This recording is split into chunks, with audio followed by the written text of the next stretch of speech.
Good day, ladies and gentlemen. Roger back here. No camera today, as the voice episodes are easier for me.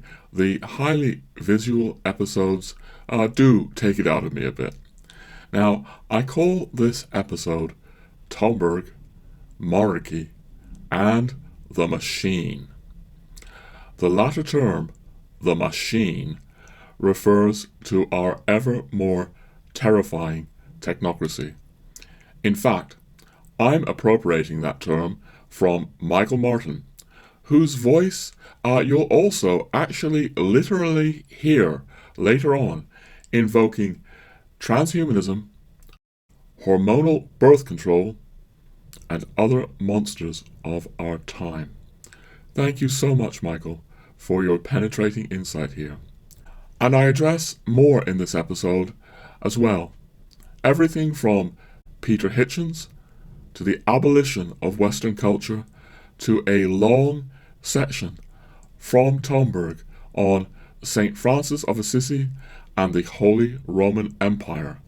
To the best of my knowledge, this profound passage has never before appeared in English.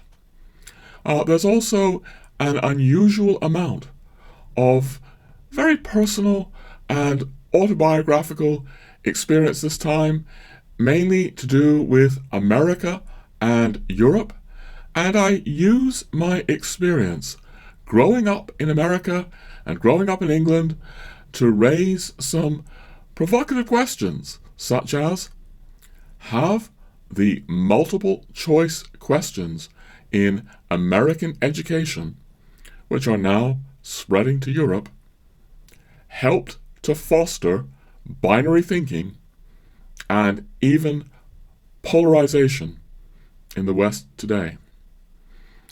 I also want to say this is something of a mosaic or patchwork of an episode. What do I mean, patchwork? Well, I mean that I've been recording all kinds of rather different and disparate pieces for this over the last 12 days, and then I patch them together. I'm not sure the patches all hang together at times, but hopefully there's a bit of something for everyone here. And there's a table of contents down below with links in case, say, you get bored of what I'm saying about Tomberg and want to move on to, well, Belloc, for example. Finally, you'll hear church bells linking the patches. These bells, you might be interested to know, are taken from the little Irish church across the road from us, which sounds the Angelus every day. Anyway, here we go with the patches.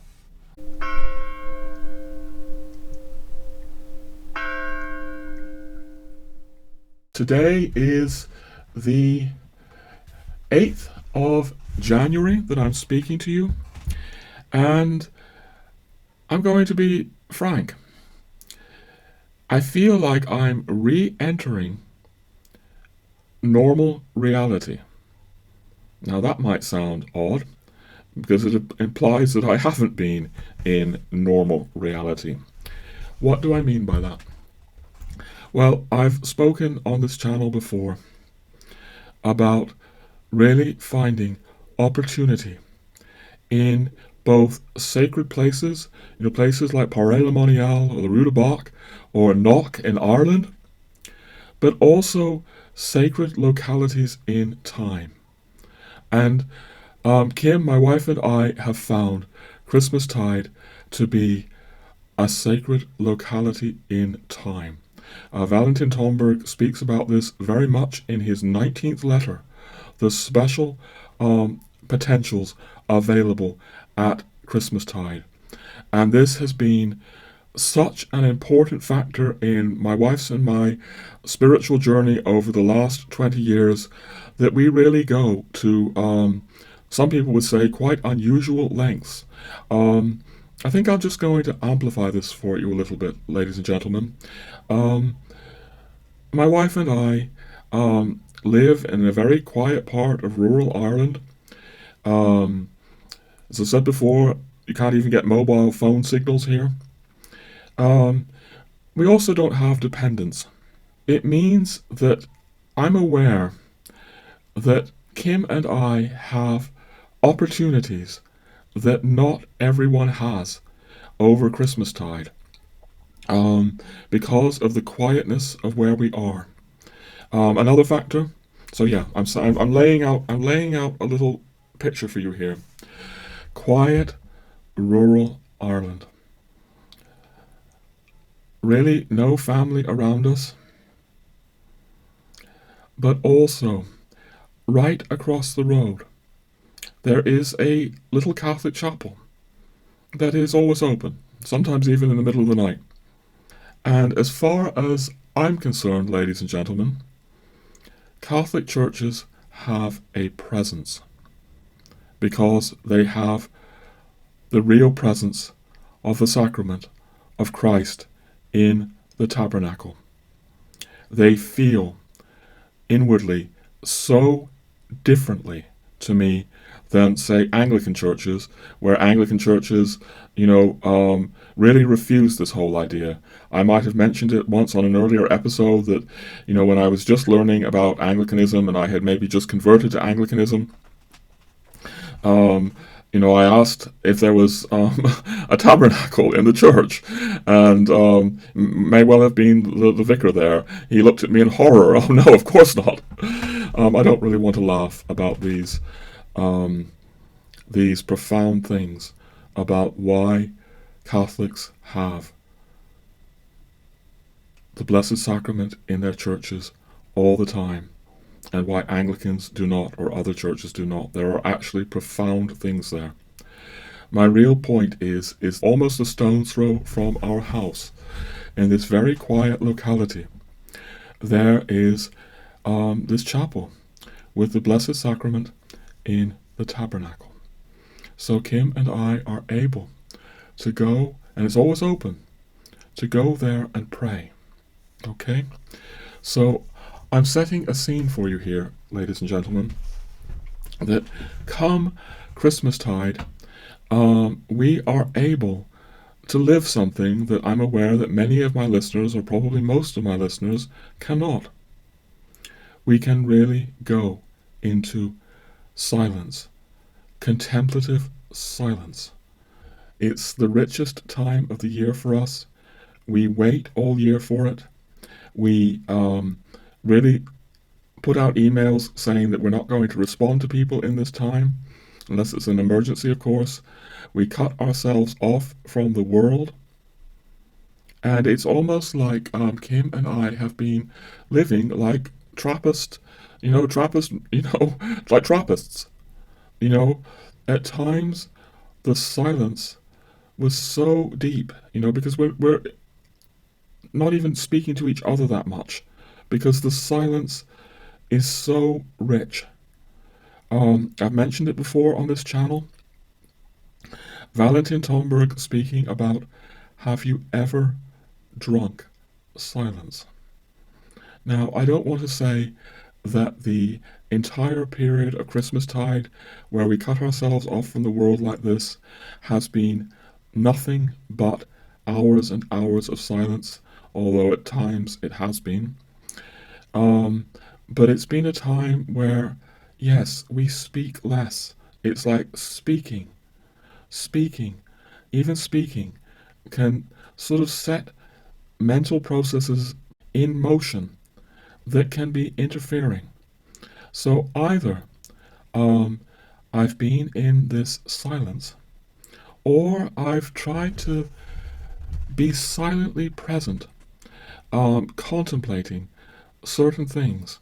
And this includes, recently I did this video on evil and war, and that video is really the fruit of my contemplating on evil and war's life journey, evil and war's Catholic books, really, trying to listen to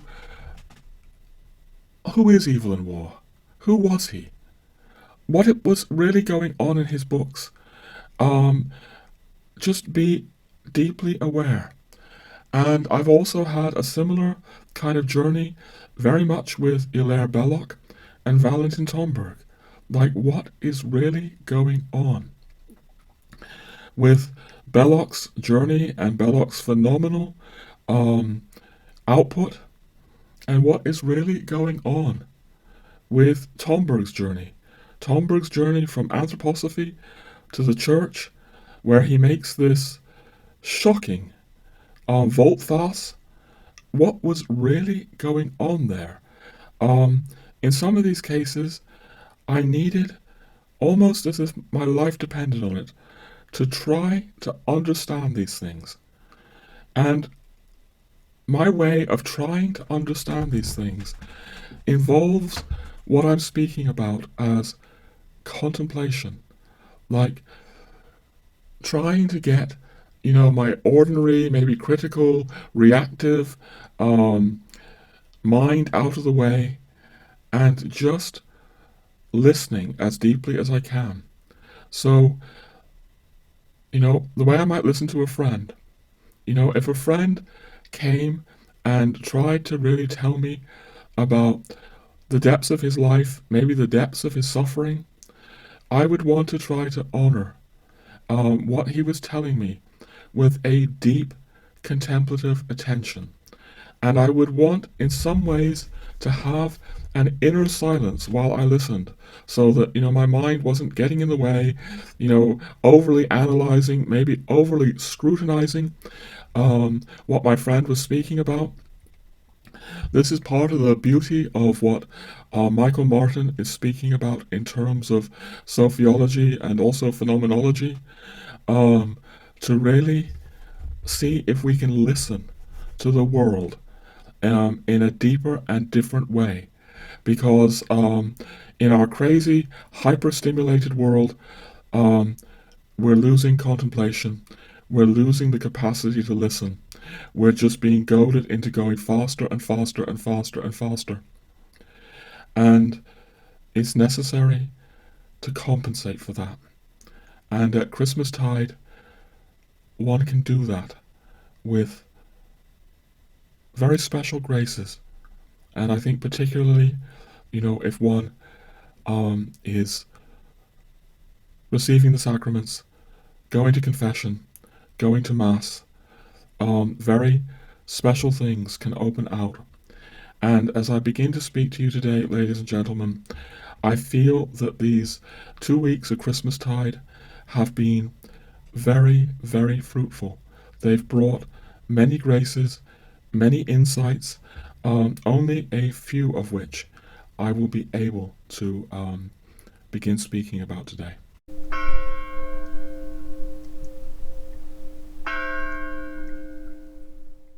Alright, it's a bit later now, and I think I'm actually going to go a little bit into Tomberg, even Steiner a little bit, more than I thought, because it's not my intention today to do a heavily Tombergian episode, but I think there are some things from Tomberg that can help us understand the true themes of this episode, which have more to do with Catholicism, Catholic culture, Catholic Europe, even Catholic politics.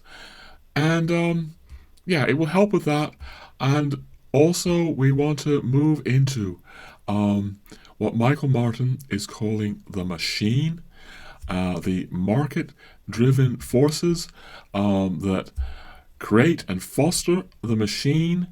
And yes, I think just a bit now about Tomberg should help us with all of that.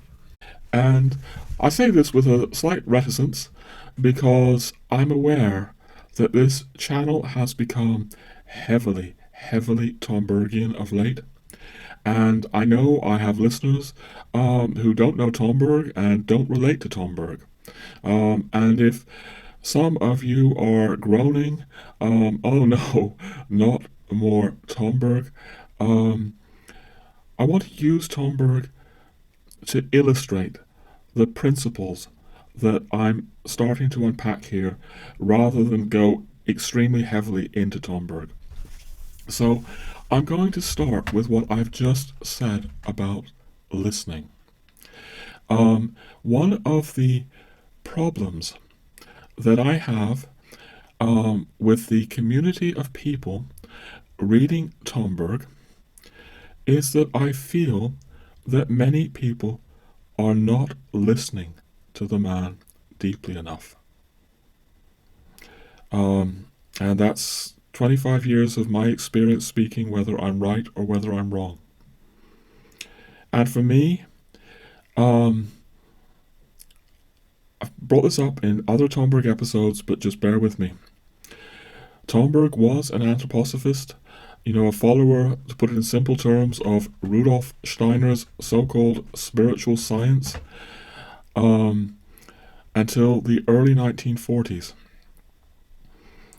And then he converts to Catholicism, and he begins writing books imbued with Catholicism that, when you listen to them carefully, are shockingly different from the things he said as an anthroposophist.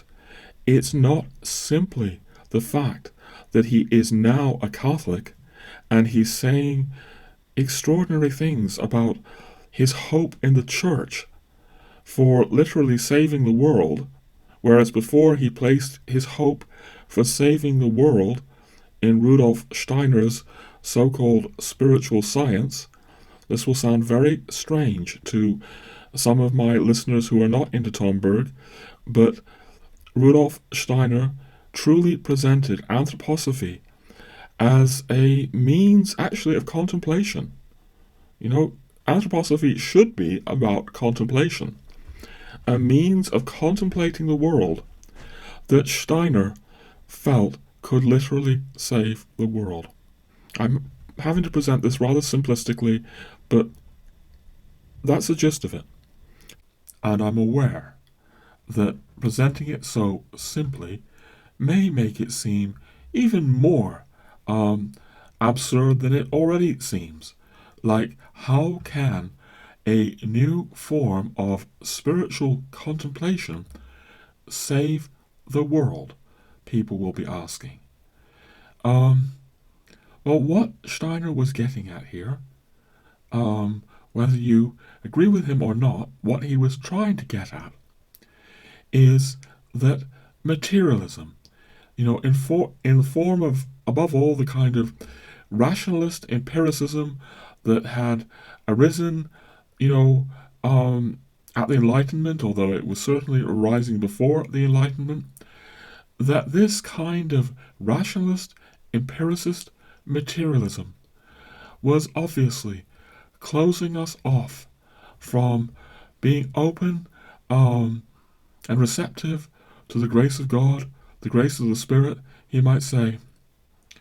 And because Steiner, tragically, in my view, despaired of religion, despaired of the church, he was seeking for a way. How are we going to move beyond this kind of rationalist empiricism that was closing us down? And moreover, it gets far more complex than this, because Steiner really sees forces of evil sort of bringing humanity into greater and greater darkness. And he feels this, I believe, very vividly in his heart. So he's asking, what will overcome this? And the answer that he is, putting it very simply, is a new way of looking at reality, new forms of contemplation, imagination, that will allow us to see the world differently. And this is really at the essence, the very essence, simply put, of his anthroposophy, or his so-called spiritual science. And just so no one mistakes this, spiritual science is not about weird scientific gizmos to sort of measure the spiritual. No. It's all about attending, being attentive to the spiritual part of reality, not just the materialistic part of reality, with a disciplined and rigorous attention. So just like, natural science brings disciplined, rigorous attention to the materialistic world, the material world, Steiner was saying, could we bring disciplined, rigorous attention to the spirit? And could we do this without religion, because he had become so convinced that religion has failed us, and was no longer appropriate for the modern age, or at least the church, certainly the Catholic Church, certainly above all the Catholic Church, was no longer up to this task. We needed to move on. This is what he very tragically puts out. Now, obviously, as a Catholic, I think there are many, many problems here, not the least of which is that although, if you like, Steiner is proposing a kind of bottom-up way of changing the world without religion, Anthroposophy does indeed become something like a religion. It's meant to be this individual transformation of consciousness, and instead, in the eyes of many people, in any rate, certainly in my eyes, it operates as a religion with its own doctrines. Steiner says this, Steiner says that, its dogmas, even its own infidels and heretics, who go against what the great Steiner said. But all kinds of problems here, including, obviously, I feel as a Catholic, leading people away from the church and the sacraments. But whatever problems I might have with Steiner, or you might have with Steiner, ladies and gentlemen, I'm going to say, this is where I'm coming from on this channel. I do believe that Steiner's heart was bleeding for the state of our materialistic world sinking ever more deeply into materialism. And as I've said before, I believe that he had great foresight. He saw what would happen if we kept going in this way. He saw technocracy rising. He saw the rise of what Michael Martin is calling the machine. And his noble heart and noble spirit meant to find a way to overcome the rise of the machine. But our focus here is not meant to be Steiner, but Tomberg, and Tomberg's shocking change in the mid-1940s when he leaves Anthroposophy behind. Because, and this is what I feel people are not hearing sufficiently, he does leave Anthroposophy behind. Yes, there are certain continuities that Tomberg certainly, for example, is about contemplation and cognition, certainly. But the idea that this system of spiritual science or spiritual cognition, Anthroposophy, can save the world by itself, no. Tomberg moves on really shockingly from that. He's not only affirming the Catholic Church and the crucial role of the Catholic Church in a way that Steiner would have found abhorrent, he actually goes further. And I want to speak about the summer of 2009. I had been in France for a few years, and I had really been, with French Catholicism and also the French monarchy and things like this. But I was now in Spain, And for the first time in English, I was able to read the first of Tomberg's writings after he converted to Catholicism, and these are from 1944 and 1946, in that period anyway. They've been published now by Angelical Press. The first is called The Art of the Good. The second is called Jus Humanitas. Both now available from Angelical Press at last in English. But I had very limited copies of this in the summer of Spain 2009. And when I read these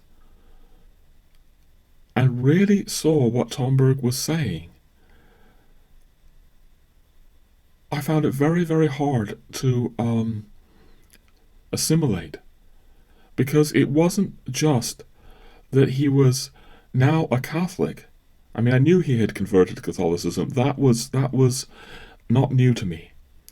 But it was that he was actually saying, in these legal works, these works about law and politics, he was saying that politics, Christian and Catholic politics, was necessary to save the world.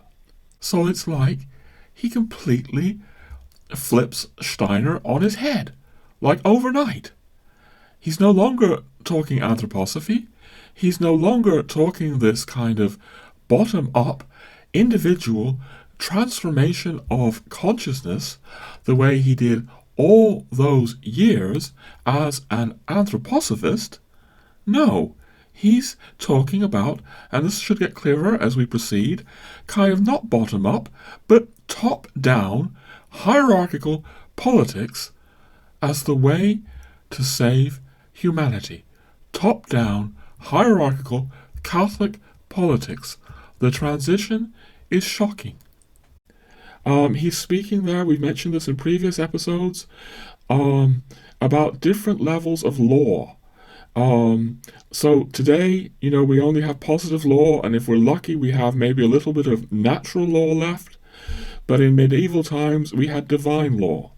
We had, Thomas Aquinas, people speaking about the importance of divine law for Christendom.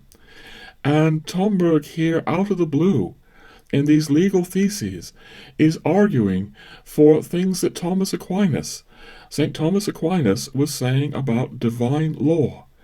It's a shocking change from anthroposophy, but there's even more to it.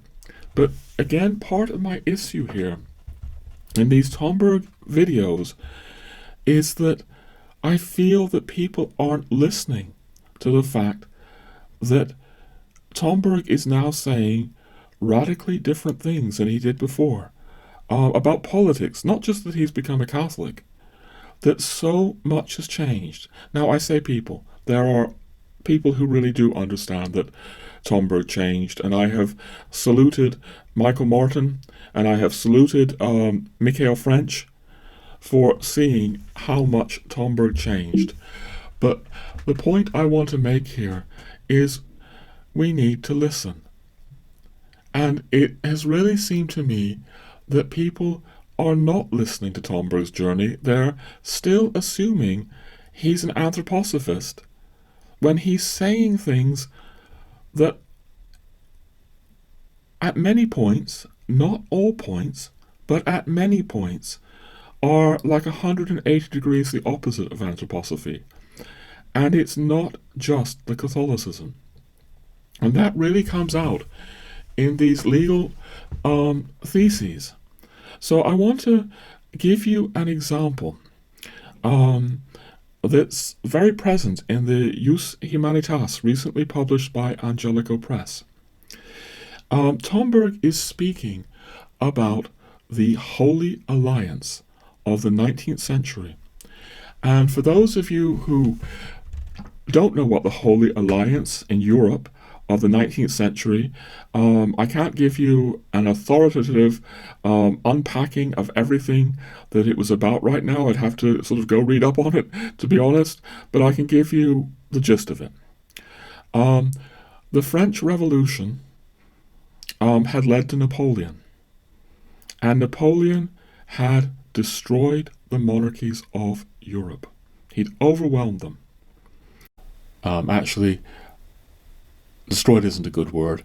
Overwhelmed is a better word, because he hadn't destroyed all the monarchies of Europe, but he had at least overwhelmed them and severely shaken the world of European kings and queens to their absolute foundations.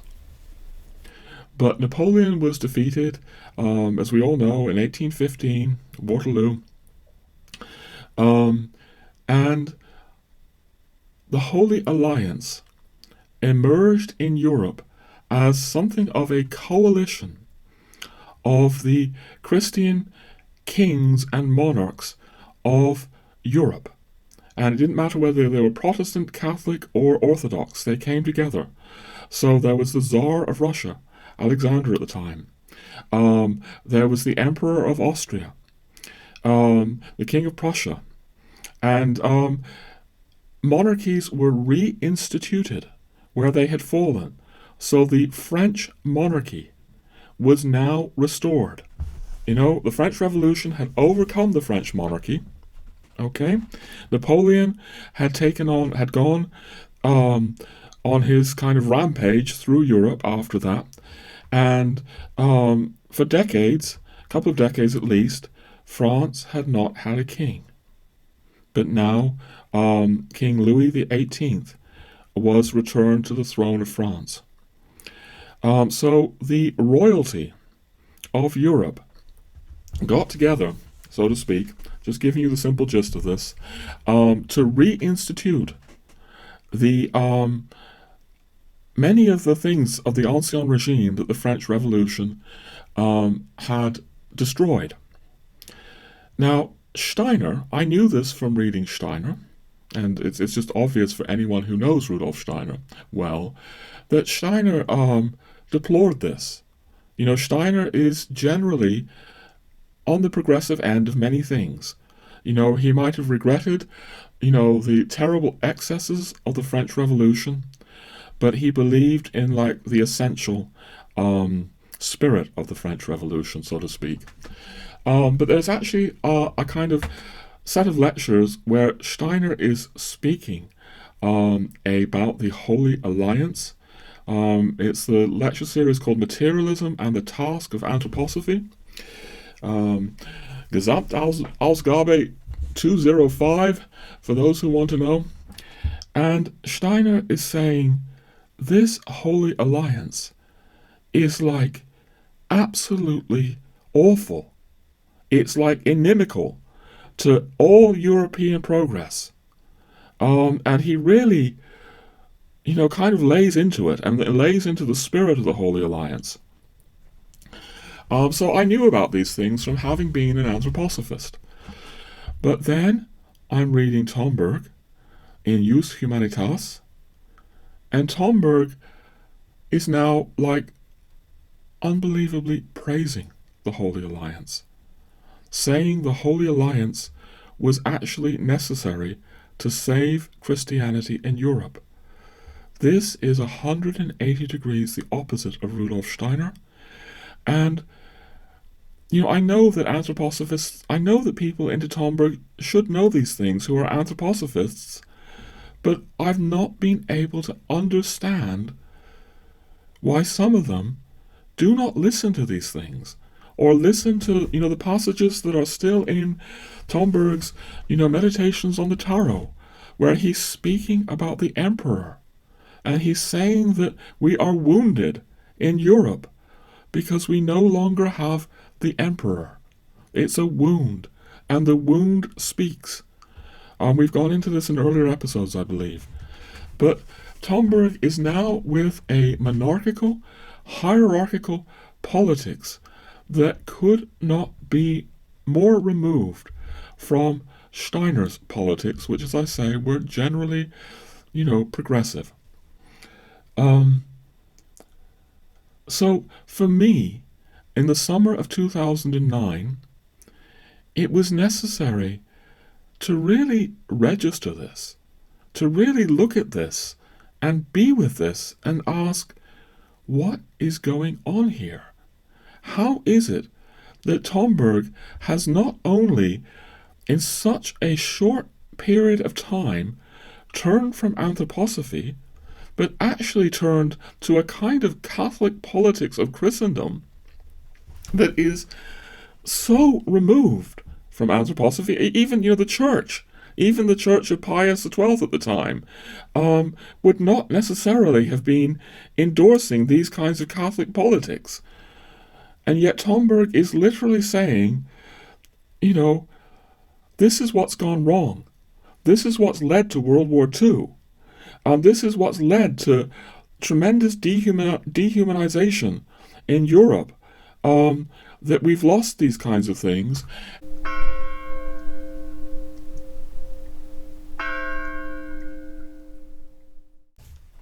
When I listened to this, just being present to it in 2009, this really jolted me. I knew we were in a completely different galaxy from anthroposophy. And so,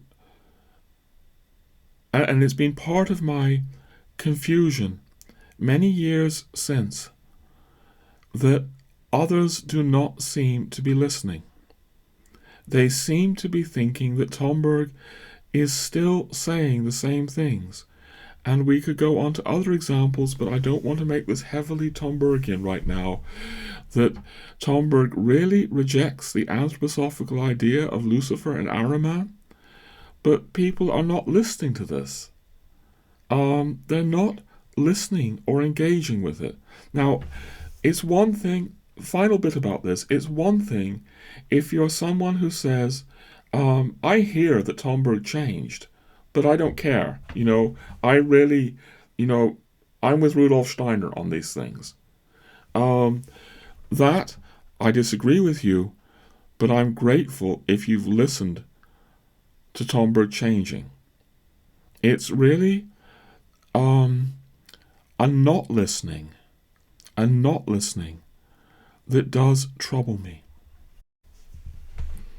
So it's like the kind of listening that I want to advocate, a contemplative listening, is that we try to get our own concepts out of the way and just listen to what people are really saying. And I think in the whole anthroposophical Tomberg thing, there are people that really don't want to hear that Tomberg is now saying things that are not anthroposophical, and can't really get the anthroposophy out of the way to really listen. But my whole journey with Tomberg has been listening to these changes and shaping myself accordingly, because this leads us into another whole subject. Do I say a word on this? Just a word. I'm aware that Tomberg for many years was like an authority figure for me. Just like the anthroposophists go around saying, Steiner says, Steiner says, Steiner says, I was a little bit like Tomberg says, Tomberg says, Tomberg says. It was only because Tomberg took these things so seriously that like chinks in my armor were opened, and I could sort of take Catholicism so seriously, or I could take, things to do with European Christendom so seriously.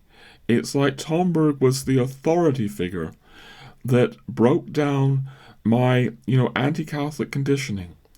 But we're now repeating things that I've said in earlier episodes. I really want to speak about listening, but I also want to speak about where I've been in this Christmas tide over the time over Europe, and you'll see how we're going to move away from Tomberg now. Some of you may be sighing with relief if you're still here. And we're going to go into other areas here that are relevant.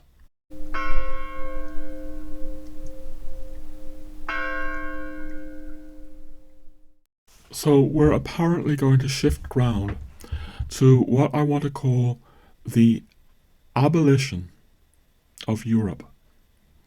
And I'm taking that phrase, or transposing that phrase, from Peter Hitchens, who wrote a book called The Abolition of Britain. Peter Hitchens being the brother of Christopher Hitchens and a well-known conservative thinker, at least here in the British Isles and England and Ireland. I don't know how much, in America. And until recently, I had never really paid much attention to Peter Hitchens. But just before Christmas, I read this book, The Abolition of Britain.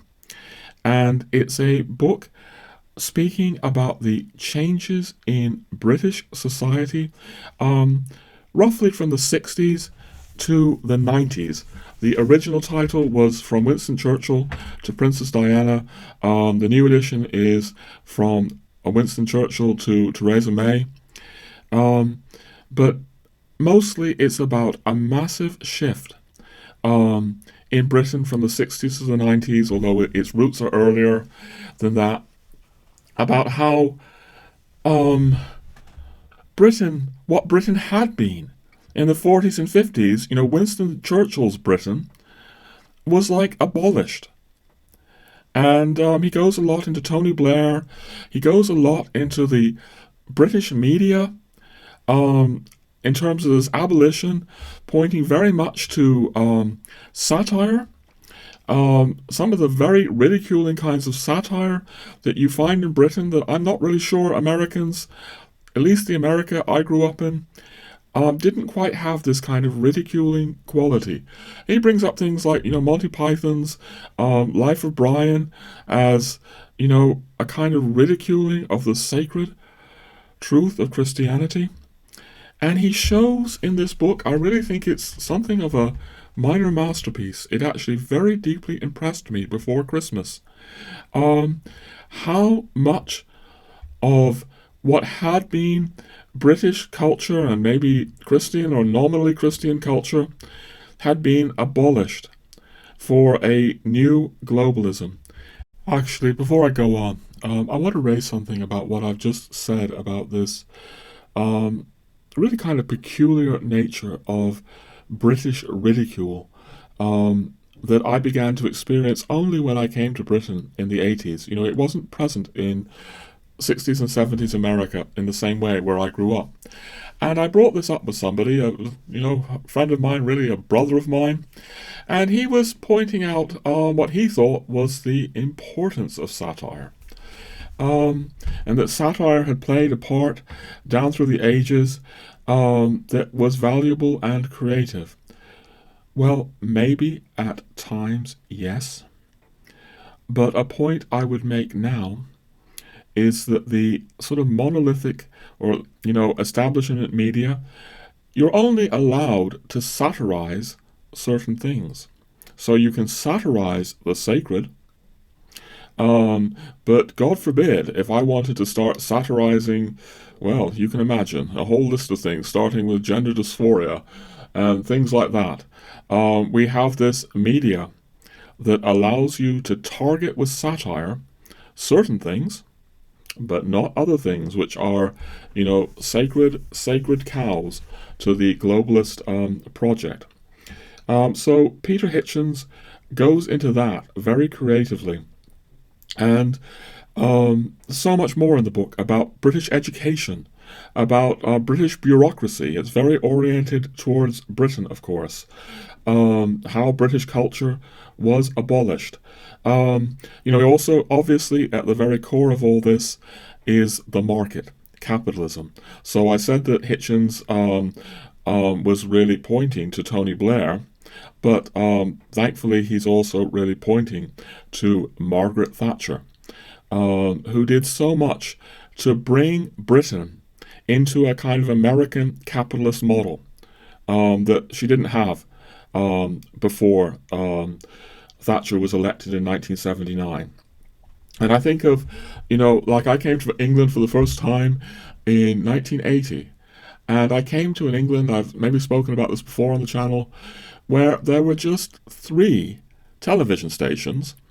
2 of them, this is going to be relevant, I'm all over the place a bit, but it's relevant to what I want to develop here.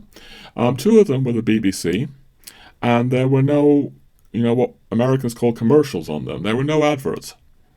And then the one independent, ITV, not independent of the government, it had commercials on maybe every half hour or so. So I came into this British world that was so different from the American capitalist market-driven world, that I grew up in. I came into a world where, all the shops were still shut on Sundays. In fact, you had something called early closing day in the town I was, the small town I was, where the shops shut, halfway. It might have been Monday, I can't remember, it might have been Wednesday. So you had, everything shut on Sunday, and you had early closing day. A world that was not driven by the market. And Margaret Thatcher did so much to abolish that world. So Peter Hitchens is also speaking about that, speaking about these forces that abolished what Britain was. And I only came into this, like about halfway through the process he describes, because again, he's mainly speaking about the 60s to the 90s with Princess Diana. But yeah, the book was a powerful trip down memory lane for me, really illuminating, among other things, the immense tragedy of Margaret Thatcher's Britain. Spoken about that before, episode 23, for example. So the book brought up so much about the mass of forces working to abolish British culture. And then I have a lot more, I don't think I'm going to go into it in this episode, that I want to speak about the abolition of Irish culture.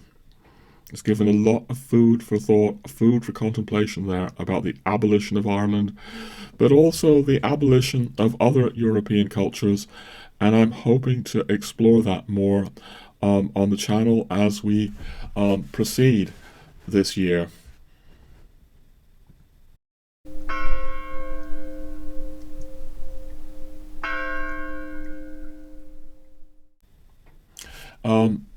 But moving on, it's like there's something else I contemplated in these during this time of Christmastide, and this is going to sound a bit possibly contradictory to things that I've said elsewhere, because I've made a point before about how over Christmastide I pull the plug on the internet, and I do. I turn the computer off, literally pull the electricity out of the room. But I've done that many years. But I decided for limited periods this year to go online and again try to watch things contemplatively. I didn't do it very much. I usually did it at the end of the day after I had been, praying and reading and contemplating other things, but this year I made an exception.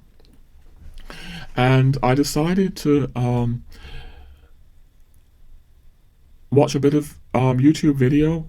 Saw some quite numerous things there with Joseph Shaw, Charles Coulomb, may want to come back to that, but also Michael Martin, who I was engaging with in the big episode on sociology.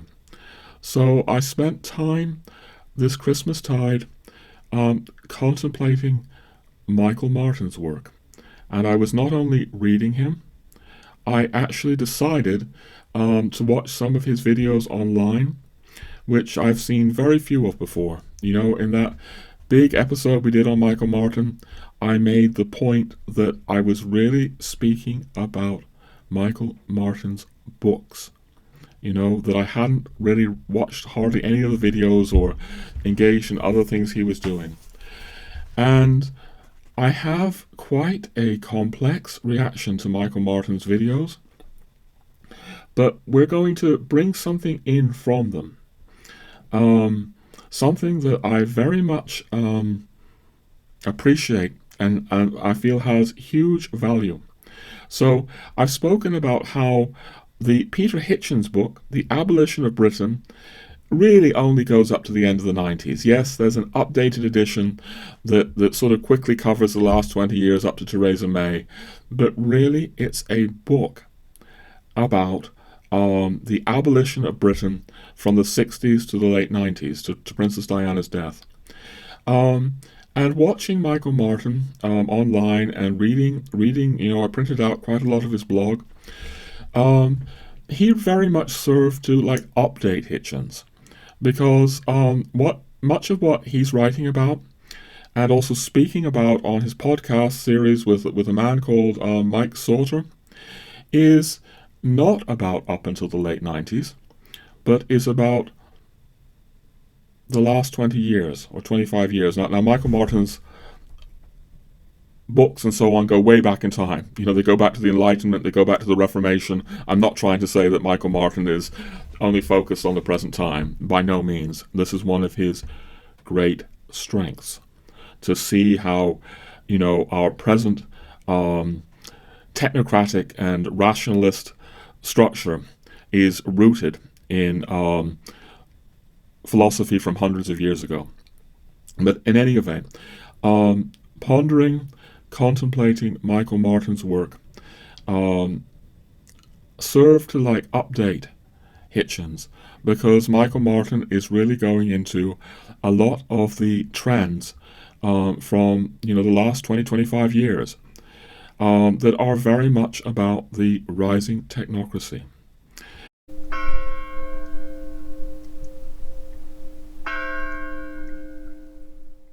But maybe a word of caution is needed at this point, because I'm speaking as though Michael Martin was simply updating Hitchens, and no, of course there are huge differences, not the least of which that Hitchens' book is about Britain. It's about British culture. The Abolition of Britain, up through the late 90s, and Michael Martin's work is very distinctively American, I would say. So right there and then there is a difference, but they're both, whether it's in Britain or whether it's in America, they're speaking about the abolition of Christian culture, from, I should say, different perspectives than I have on this channel. Peter Hitchens is an Anglican. Michael Martin is a Catholic, but a very different Catholic from myself. And I may need to say a little bit more about that as the episode goes on. But let's not, we've been into that in the earlier big episode on Sophiology that I did about Michael Martin's work. I don't want to rehash that all again, although it may be necessary to say just a little bit more there. But yeah, Michael Martin's work, as I say, what I'm bringing forth now is his focus on technology and the technocracy. Now that's Michael Martin is about far more than simply technology and the technocracy. But be that as it may, what I want to do now, there was an episode, so Michael Martin has a YouTube channel called the Regeneration Podcast that he does with a friend called Mike Sauter. And I've been very deeply hit and impressed by an episode they have on that channel called Welcome to the Machine. Now, some of you will recognize that as the name of an old Pink Floyd song. People have been speaking about our current world becoming more and more machine-like, obviously for a long time. But Michael Martin and Mike Sauter, I think, are picking this up from Paul Kingsnorth, who's an Englishman here in Ireland, who's recently converted to Orthodox Christianity. I find him pretty impressive. And Paul Kingsnorth is speaking about our society as the machine. But wherever this term, the machine, comes from, whether it's Paul Kingsnorth or Pink Floyd or Michael Martin, I've decided that I'm going to appropriate this term on this channel as well, because I think it's a handy shorthand. Speaking about modern society simply as the machine, in a very brief way, is a way of maybe capturing so much of the tragedy of the 21st century, the new millennium.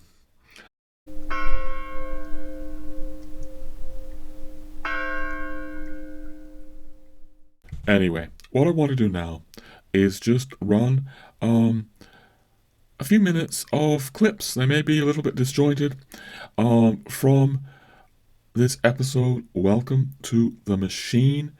I'm grateful for Michael Martin's permission to run these. And then there's, I think, quite a lot I want to say afterwards, unpacking what Michael Martin and Mike Sauter are saying here.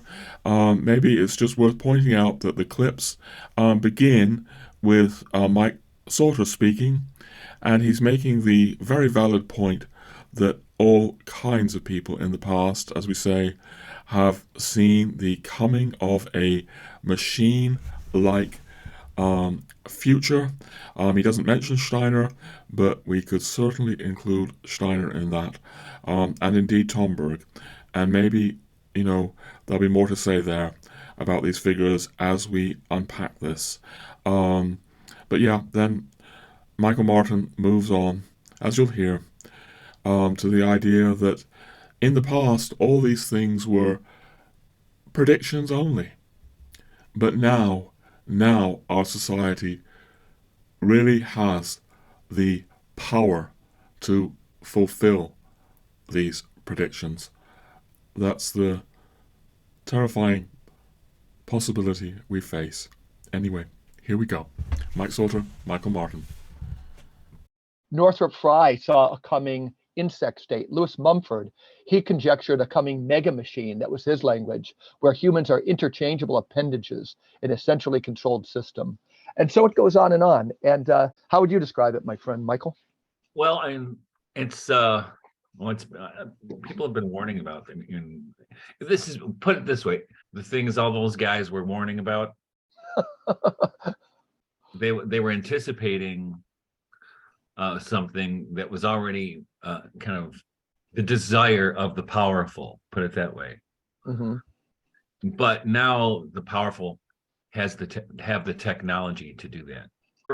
I've been thinking about transhumanism for a long time, since I started teaching college. Actually, the first class I taught had a chapter in the reader. There was a reader I was using, and a chapter in the reader was actually a chapter from Philip K. Dick's "Do Androids Dream of Electric Sheep," which was later made into the movie Blade Runner, right? And in Dick's book, the linchpin is that, and in the movie Blade Runner, so most people have seen that. The thing is, it's increasing. It's impossible almost without a sophisticated test in that world to tell whether or not a being is human or an android. We're at this weird moment. Remember we talked to Sarah Haidt, what she was seeing with AI becoming more human-like, right? And we know this has been going on. And now we have with like Chat GPT and all this other stuff that's making it so easy to be a simulacra of the human, right? Or at least to front as a human. Even there's robo doctors and robo lawyers now, right? Mm-hmm. And robo teachers are next. Trust me. I know it. The more the machines become human-like, the more humans become machine-like. Transhumanism isn't on its way. It's been here. Yes. The first implementation of the transhumanist project was hormonal birth control, or known as the pill to you and me, right? Mm-hmm. Because it changes women's bodies. It modifies them, and not because they're sick. Mm-hmm. Or you could say, it treats naturally occurring rhythms in a female's menstrual cycle as a disease, right? Right. Mm-hmm. But that's where her argument is, that we've already had this. This has been going on since then. When women stop taking artificial birth control, all of a sudden they look at their spouse or their boyfriend and like, oh, how I'm not attracted to you at a chemical biological level. Yeah, And their natural desires and attractions are subverted. One of the ideas of transhumanism is to turn us into a hive mind, right? And how many times have you seen this on internet? Hive mind. What's the best pizza sauce or whatever, right? But it's really it's a project about aggregating human beings into this into something to be optimized and to be instrumentalized, and not to be human beings. The machine that we get through technology, through actually the kinds of technology we're even using as we speak, I mean, being on the internet, the machine doesn't like nuance. So the machine wants everything to be either left or right, black and right, over there. It wants it to be polarized. Yeah, and right. So when figures like Naomi Wolf or Glenn Greenwald, who are, they have such liberal credentials, but if they question anything, they're painted as far right extremists, right? And they're not. This is the way the machine works. This isn't the machine doesn't want. And if you remember, I mean, I remember, when before the world was this polarized, and it was before the internet. Nobody cared too much. We may have some political differences. Nobody cared, right? It didn't become a religion. It didn't have that fervor that's been added to it. I don't recall that anyway. Prior to the advent of the internet, I had people who were liberal friends or conservative friends, and it wasn't you didn't try to cancel somebody because they had a slightly different opinion about things than you did. And computers don't have a sense of humor either. That computers could not understand, you could say, nonsense poetry, right? Jabberwocky, right? And well, these computers, can they understand Jabberwocky? I remember I wrote an article one time on there was a test in New York State, and I might have told the story before in this place, but it was a state English test, and one of the reading comprehension things was based on kind of something Lewis Carroll-esque. It was kind of a nonsense story about like a lemon with something else, and there was a couple questions about it, but it obviously, there was this hugest uproar. They had to change the scoring of the test because nobody could answer the question because it wasn't completely logical.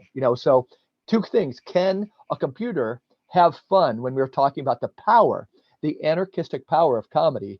What can a computer left brain do with that? And then B, again, how computers are making us all literal, literal. Everything we say is literal. Yeah. Really, how are you gonna translate "'twas brillig and the slithy toves did gyre and give the wave"?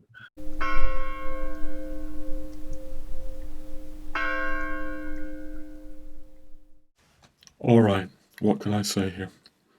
We're speaking about extremely serious things here. Everything from transhumanism to the hormonal birth control that radically changed women's bodies all across the world from the 1960s onwards, to the rise of a new kind of binary thinking that reflects computers more than it really reflects human intelligence. And I wanted to include this for different reasons. First of all, and I've said this to you before, ladies and gentlemen, I am so wary of so much on the internet where I feel the people speaking don't really know what they're speaking about. And I want to include myself in that. because there are only a few limited topics that I feel competent to speak about. Whether it's Tomberg or Belloc or Evelyn Waugh, having just dared to do an episode on Evelyn Waugh after years of thinking about him, searching, or whether it's obviously, my background in the New Age, my background with Anthroposophy and Steiner, and also some of my personal experience, which I think will be coming out a bit more in this episode. I already started, speaking about the fact that I can remember a Britain before Britain became Americanized through Margaret Thatcher. So, there are things that I can speak about somewhat, but personally I find it scary how much people, and I think especially young people, are listening to people on the internet who hardly seem to know what they're talking about. And having read Michael Martin's books, and I really want to stress the importance of books, and I did this in the last episode as well on Evelyn Waugh, I trust Michael Martin when I see someone having done considerable work with transhumanism for many, many years. That doesn't mean that every conclusion he's reached is correct, but it means that in quoting him here, I feel like I'm invoking a voice well worth listening to, a voice that helps me address some of the most burning and existential issues of my own life. Because I suppose, ladies and gentlemen, this is what I've tried to address over this time of Christmastide in aspiring to deep contemplation. What I'm really concerned about on this channel and in my own life is the world falling ever more deeply into materialism, into, you could say, a kind of mechanical thinking. And I've suggested in earlier episodes that Steiner had, whatever you make of Steiner, he had tremendous foresight in seeing this world. And I believe I've suggested before that Valentin Tomberg may not have used the words like technocracy or technology very much, but he warned of mechanical thinking versus creative thinking, versus thinking that comes from the depths of our being, that comes from a deep, deep contemplation. So, mechanical thinking is also replicating the herd, replicating the groupthink. If somebody comes back to you with an answer that just shoots out of their mouth like a computer, that would be what Tomberg means by mechanical thinking, and it's also likely to reflect a kind of groupthink going around, a kind of almost programming that's in people. At least that's what I think. Whereas true deep thinking will have this individual quality and will carry weight and gravitas.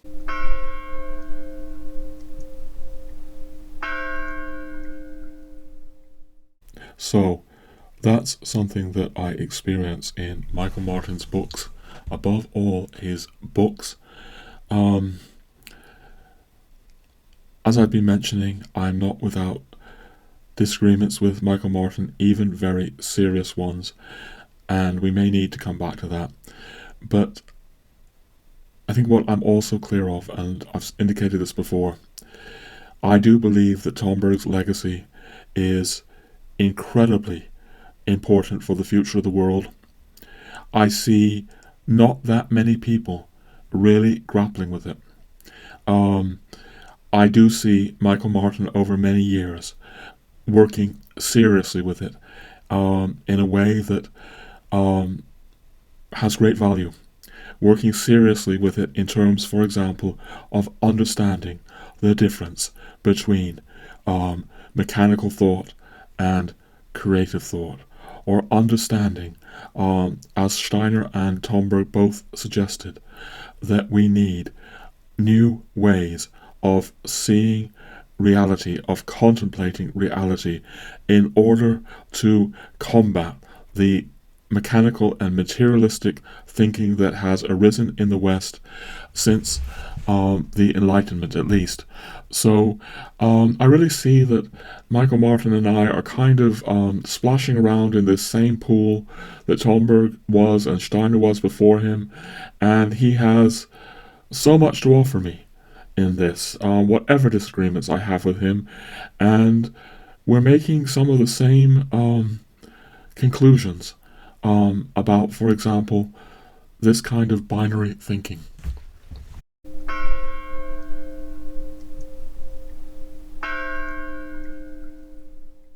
In fact, in episodes I recorded last year, I've already been speaking about this, although not making all the connections they are. The sort of new kind of binary nature of our so-called culture, where you cannot speak about natural binaries anymore, but in all kinds of other ways, everything becomes polarized. And I was making the link to computers and binary things where everything is either 1 or 0, nothing in between, no nuance, as Michael Martin is saying. And then I spoke about Evil and War in the last episode, hoping that Evil and War could offer a corrective for, alas, certain kinds of binary thinking that I do see in certain forms of Catholic traditionalism, alas, particularly, I have to say, coming out of America.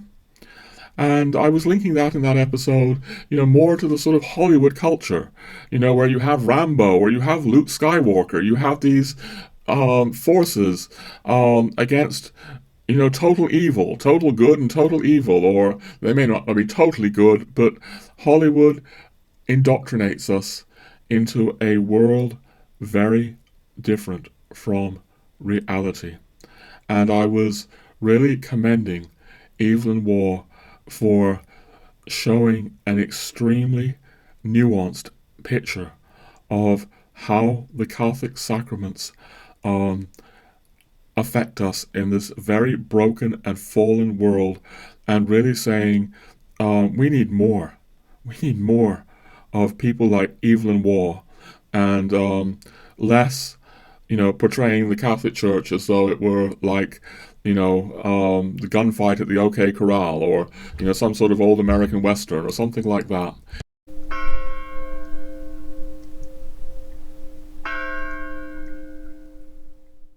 Oh man, I've been recording this episode in the course of a week or so, all kinds of little bits and pieces. I thought it was going to be a fast, sloppy episode that I would just put out quickly. Well, it's not fast, it's certainly sloppy. And I'm going to just contradict myself and say a little bit more about something that I'm barely qualified to speak about. But at least if I admit that I'm barely qualified to speak about it, that is a useful caveat. In all of this, I've found myself thinking about computer gaming as well. And I hardly understand this world. I've hardly ever played computer games.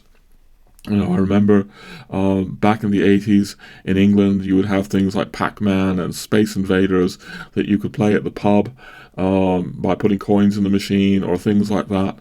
And I gather things have become far more sophisticated than Pac-Man and Space Invaders. But, obviously there you have a very flat binary world. If I recall Space Invaders correctly, it's just, either you live or you kill the Space Invader. Clearly, ladies and gentlemen, I'm embarrassing myself here. What can I say? I do notice that Michael Martin is talking about computer gaming a little bit in his books. I need to go away and ideally really think about this. But the key issue here is that we are creating a culture, a so-called culture. I put that in, quote unquote culture, inverted commas, culture, that is very, very flat, that is very unreal, that is very unnuanced, and it can produce results that are relatively harmless, all the way to really quite violent results. So we now have obviously a binary where the fact that I believe in natural binaries, and if I do, according to some people, I'm a hater. I just hate, because I think that the Genesis account of male and female has tremendous depth and wisdom and unfathomable truth to it. That makes me a hater in this new binary thinking that we've developed.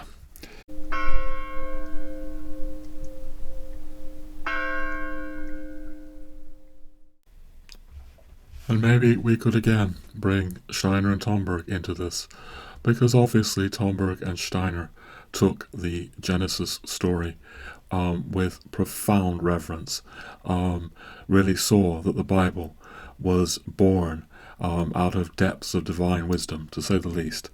And it's so hard to explain Steiner to those of you who will be rightly very concerned about how he was leading people away from the church. This cannot be denied. But nonetheless, what we're trying to get at here is that these two men, I believe, saw this kind of superficial, mechanical, materialistic, binary thinking arising.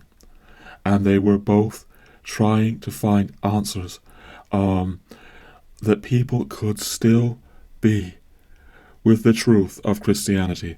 I've mentioned this in an earlier episode. One of Steiner's books is entitled How Can Mankind Find the Christ Again?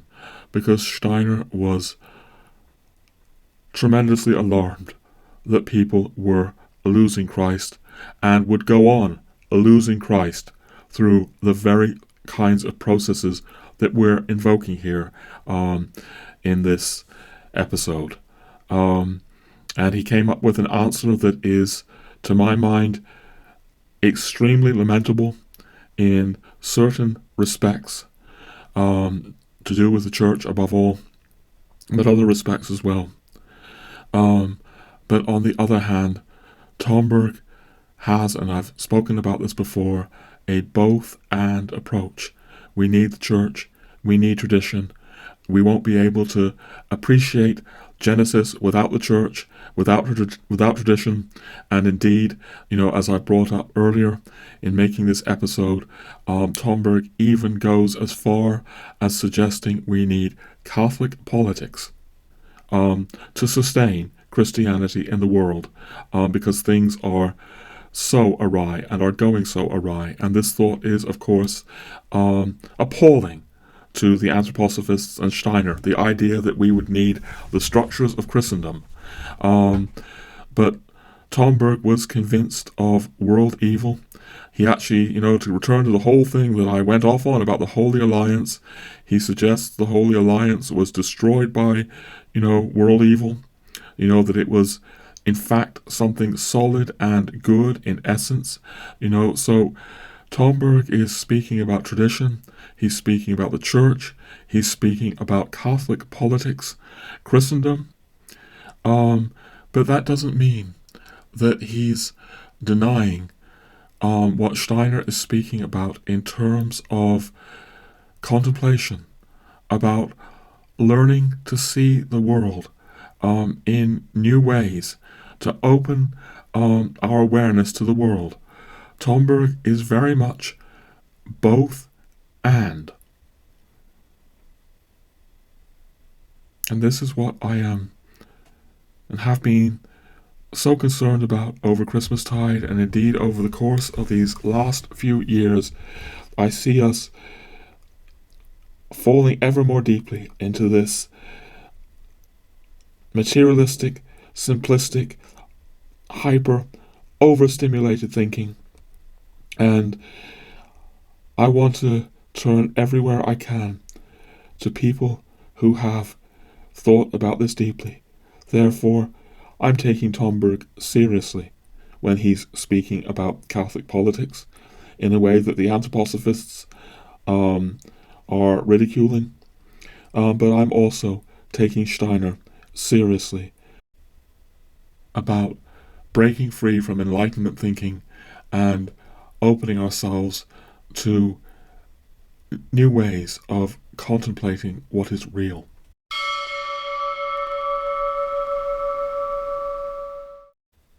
Alright, having embarrassed myself a bit earlier, speaking about binary kill or be killed computer gaming, even though I know almost nothing about it apart from Space Invaders games that I played in British pubs getting on for 40 years ago now. I'm going to continue being a little sloppier. You could even say letting my hair down, as people would have said in the 1960s West Coast America, that I was actually born into before coming to Britain. We'll be clarifying that more. But yeah, I'm thinking that it's maybe not amiss for me to bring in a little bit of autobiography, a few personal details this time, but we'll still be focused around these themes of culture being destroyed, not only by the forces that Peter Hitchens so magisterially invokes in the Abolition of Britain, with his talk about the market forces of Thatcher, or indeed, the forces of socialism and, Tony Blair's New Labour satire, but by these technocratic things that Peter Hitchens could not have fully anticipated when he first wrote the book back in the 90s. We're going to be with the abolition of culture through this kind of binary so-called thinking, mechanical thinking, automatic thinking. I'm not sure if thinking is the word. Yeah, this is what I've been trying to contemplate, or it's one of the many things I've been trying to contemplate over Christmastide while I search for answers, whether they are answers as unusual as Valentin Tomberg's call for political control to protect Christian culture, sort of top-down approach, or whether it's the opposite of Steiner's bottom-up approach of, so to speak, transforming consciousness through different forms of being open to and contemplating reality. But maybe I can illustrate this all better by, going into a more personal vein.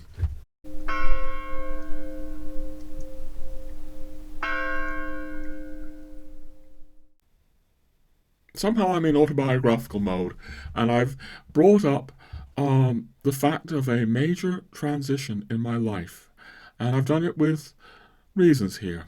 And that major transition in my life, ladies and gentlemen, is the fact that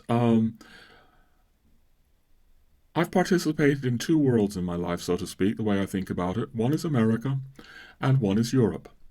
And for those of you who don't know, I lived the first 16 years of my life growing up in America, although my parents were British, so I don't have any, American roots or blood or, anything like that. And then I kept going back and forth a bit, but I finally left America when I was 1985. So I have all in my being, the world of America from the 60s to 70s and the early 80s, and then I've hardly ever been back, unfortunately. But why I say that is that this transition, it was a jolting transition, And I've been alluding to it in this episode, but yes, I first arrived in England age 16, and I've been referring already, to coming to a strange world where the market isn't driving everything. Margaret Thatcher has only just been elected, so it was still a Britain where you had, the BBC without commercials and one single television station with commercials every half hour. You didn't have the kind of American system of television. Radio was also limited. There were these illegal pirate stations that were commercial. Back then, it's sort of mind-blowing to Americans to think that pre-Thatcher Britain would have controlled the market that much. But it was similar in other European countries. There was an idea that you didn't let the market sort of destroy everything. And I think with good reason. To add to this picture of the 3 television stations, BBC Two was designed to be highbrow. So right there in prime time, where on your American stations, you would be, aiming at the lowest common denominator, so to speak, and, putting on things that would grab attention so that you could have people, staying tuned for the commercials every 10 minutes or whatever it is. BBC Two had, completely arcane, highbrow programs that, very few people were actually interested in prime time. Relatively few people. Because back then, Britain didn't believe in letting the market determine everything. And I want to say some things about the education that I came into, because it's actually also relevant to this whole idea of binary thinking. I'm going to speak about the humanities side now, not the sciences. Science has never been my forte, but I know that growing up in America, I left just before this, but if I'd stayed, I would have taken something called the SAT, the Scholastic Aptitude Test. I never took it, but if I recall correctly, one side is geared towards maths and the sciences, and the other side is the humanities. And I'm almost sure I'm saying that the SAT is multiple choice. Maybe someone can correct me if I'm wrong there, but I don't think you're writing essays in the SAT. And this was just like mind-blowing to the British, that I had had an education of multiple choice questions, or even, true or false. You literally, ticked a box that said T, or you ticked a box that said F, or you wrote a T and you wrote an F. Just binary facts. This is true, this is false. No. On the humanities side that I came into, when I was 16, I was just sort of I wasn't even really fit for the science side, and it wasn't even necessary by the time you were 16 because you were specializing. So I went into something that were called A-levels back then, and I was doing English and history, and you were expected to write essays, not ever answer a multiple choice test or, God forbid, a true or false test. And moreover, yes, you had written essays at school in America, but you had maybe written for each, I don't know, I can't really remember, so I must have had an English lit class, and maybe you were writing 2 or 3 essays a term, something like that, or a semester. But the British system back then, is that not only were you writing far more essays than that, but the actual test you had to pass consisted of 4 hours of writing essays. So, for my English A-level, it would have been sitting down for 4 hours and writing, 3 hours, and writing 4 essays. And the questions were not stupid questions. They were questions really asking you to think. Now, British culture has become, since then, incredibly dumbed down, and this is one of the tragedies that Peter Hitchens is speaking about in his book. that British education is no longer like that 1980 world I encountered. And I'm sure, I'm no expert on this, but I'm sure that Britain now has all kinds of multiple choice tests and things like that. But I'm raising this with a whole kind of set of, ponderings about what comes first, the chicken or the egg. The kind of computer culture that grew up in America, and where, the Americans are leading forces. And I never quite know how to speak about this, but I just will. There is a whole idea out there in the world, it's like a stereotype of America, that America is very oriented to the utilitarian and the pragmatic. And I happen to think, based on my experience of growing up in America, that there is considerable truth to that stereotype. That it made more sense in American education to have a way of quickly processing answers. So you have these SATs, and they can be graded by a computer. You don't have to pay people to sort of look through these scrolls of, all these students spending 4 hours in exams just for one paper. We had 2 or 3 papers for the course, where you would write out in longhand all these things, and some human being would have to read these things and sort of think, is the student thinking?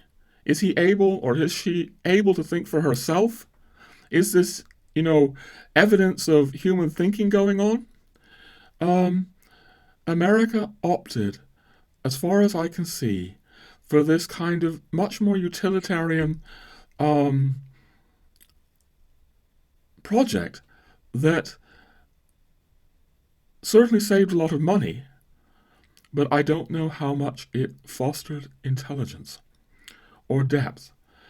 And this is one of the themes of my life, and it's a theme that I try to speak about on this channel, and I'm always very hesitant, that my life has been about this transition between America and Europe, and seeing how Europe just did things very differently from the America that I grew up in. I've spoken before on this channel about how France tends to see America. And, they use this acronym a lot, GAFA, which is Google, Apple, Facebook, Amazon. Sometimes they add an M at the end, which would be Microsoft, so GAFAM. And that is pointing to something, that these huge, computerized things that are shaping our world were born in America. So Bill Gates's Microsoft was born in America, and Steve Jobs's Apple was born in America, and the smartphone was born in America. And, Google and Facebook, and obviously these things are giving us tremendous gifts. I'm aware that I am speaking to you today through the, here I am, I'm recording on an Apple Mac, the miracle of Macintosh technology developed by Steve Jobs, but at enormous costs as well. And I've decided in this episode to sort of let it all hang out a bit more, to not be quite as careful as I feel I should be. As I say, there's a part of me that feels that before I start talking about the effects of Game Boy on a growing generation of young people, or the effects of true and false tests, or SAT tests that are multiple choice, rather than essays where people are, evaluated for their capacity to think. And this is coming back to what Mike Sauter was saying on the extract that I selected, where he was saying that they had to give up with like nonsense poetry or Lewis Carroll or things like that, where you weren't dealing with something that was just logical. And one of the very moving things about Michael Martin's writing is how much he's calling for ways of thinking, ways of perceiving, ways of awareness that are not simply logic. Um, and I think it's so necessary.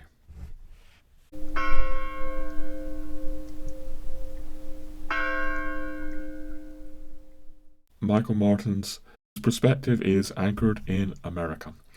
And, America is on the cutting edge of technology and the technocracy in a way that Europe isn't. And I'm not always sure that all Americans see that there is a difference here. But if you get Americans who come over to Europe, they'll often say things like, gosh, it's so quaint here, or, it's like we were 20 years ago. I had an American visit us a few years back, in fact, two Americans, and they said, look, the carrots are still orange, and they taste like carrots. And I have no idea what Americans are eating now, but, I'm sure it's GMO food. This American who said the carrots still tasted like carrots. Don't want to laugh about this because it's something very serious. This is just food that we bought at the supermarket. I mean, one thing we don't have here in where I am in rural Ireland are the kind of incredible, organic health food shops that you get. I'm sure in America, you certainly get them all over France. Ireland is not blessed in that way, to say the least. No, this is just, ordinary, Irish supermarket food. Was, the carrots were still recognizably carrots. So little stories like that impact me, and that little story is relevant to things I want to say later in this episode. But yeah, just continuing my theme, just briefly about, us being, I'll say this in inverted commas, backwards here in Europe.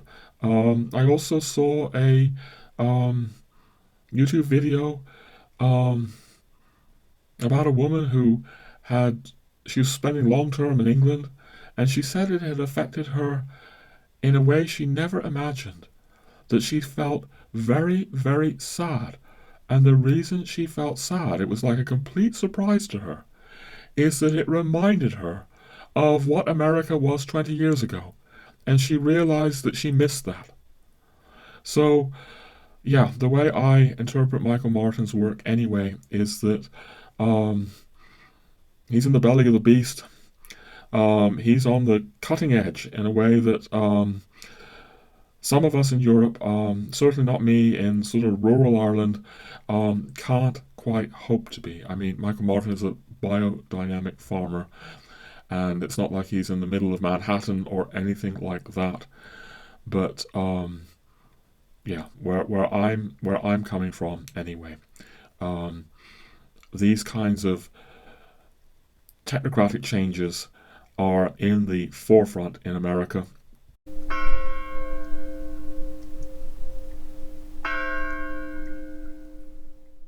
I want to continue about America and Europe a bit, because I think that some of the things I'm raising are not necessarily all that obvious. For example, that American YouTuber that I mentioned, from what I saw, she struck me as an educated and really quite sensitive woman. And when she came to England, she was totally unprepared for what hit her there. She spoke about it as something very unusual, making her sad. And what was making her sad was what America had lost.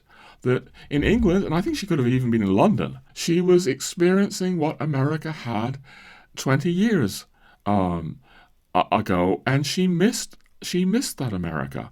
And she wasn't expecting England to give her that kind of saddening experience. These are some of the things that are in the forefront of my mind as I think of the kind of, technocratic colossus that, is moving very fast, it seems to us in Europe, in America. Or Americans may not understand, why the French place, such an onus on Google, Apple, Facebook, Amazon, Microsoft.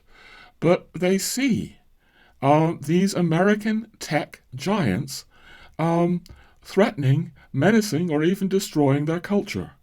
And I think it's often hard for many Americans to get their heads around this. I do end up thinking about this a lot, ladies and gentlemen. And, I've mentioned before, there are a few areas that I've really studied and I'm qualified to speak on. Really, I wish I had done a lot more reading about American technology before I enter into this, but I have done a little bit of reading over the years, and I've been struck. I've been struck by things that I think many Americans take for granted, but this incredible history of American inventiveness, science, ingenuity, innovation.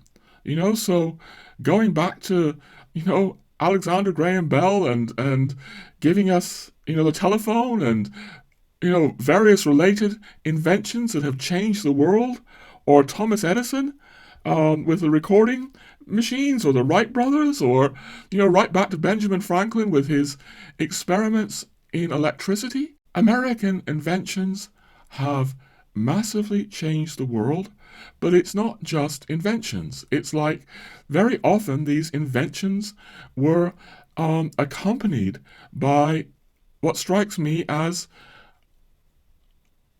a pretty powerful business savvy that you don't get in all cultures. I don't think the Irish have this naturally, like the Americans, I can't help but conclude do have some kind of brilliance here. So it's like you think of people like Henry Ford and the, Model T motor car, or Bill Gates and Microsoft. I'm no expert on these things, but I do know enough to realize that it's not necessarily the case that Henry Ford or Bill Gates were brilliant scientists, but no, they were brilliant businessmen who knew how to take these new American technologies, computers, internet, all these things, and then turn them into mass market models. And this kind of thing just keeps happening again and again and again in American history. And it changes the world in all kinds of ways, for better and for worse. I mean, we brought up, Michael Martin brought up, hormonal birth control. As far as I'm aware, I might need to check this again, but, the pill was developed in America. This is another way that America has changed the world. And I do end up thinking a lot about these things. I confess I also think about them because in all the years that I've lived in Europe, I first came to England in 1980, although, as I say, I went back and forth a bit, so I've been in Europe pretty much since 1985. I've seen England change so much, like Peter Hitchens is speaking about. I'm seeing Ireland change, and as far as I'm concerned, it cannot be denied that England and Ireland, because they share the same language, are the most Americanized places in Europe now. And this concerns me. If you go back to, I think it's episode 22 on this channel, and you dare to look at it, you might see a sort of hysterical piece of film where I'm slightly freaking out. Anyway, this piece of film was actually shot in Dublin. We just returned to Dublin, Ireland, after being in France for a few weeks, also in England, and it was like seeing Dublin in a new light after having spent, quite some time, weeks, months, maybe in France. I was hit by how commercialized Dublin was. And likewise, when I was in England, I was hit by chain stores everywhere, just chain stores, chain stores, chain stores, chain stores, like in America. But when I had been in Paris, mainly in Paris, there weren't chain stores everywhere. Not even in Paris, let alone smaller French towns. And really, the whole feeling in Dublin felt so much more commercialized than the great city Paris. It was like there was more of a kind of aggressive commercial spirit coming from the shops, trying to, like, buy me, buy me, buy me, entice you, entice you, entice you into purchasing stuff. And it hadn't felt like that in France. And it really hit me because, of course, I know what Dublin was like just a few decades ago. I know that this very aggressive, capitalist, Celtic tiger, Ireland, is something entirely new to these shores, and it's been imported from elsewhere.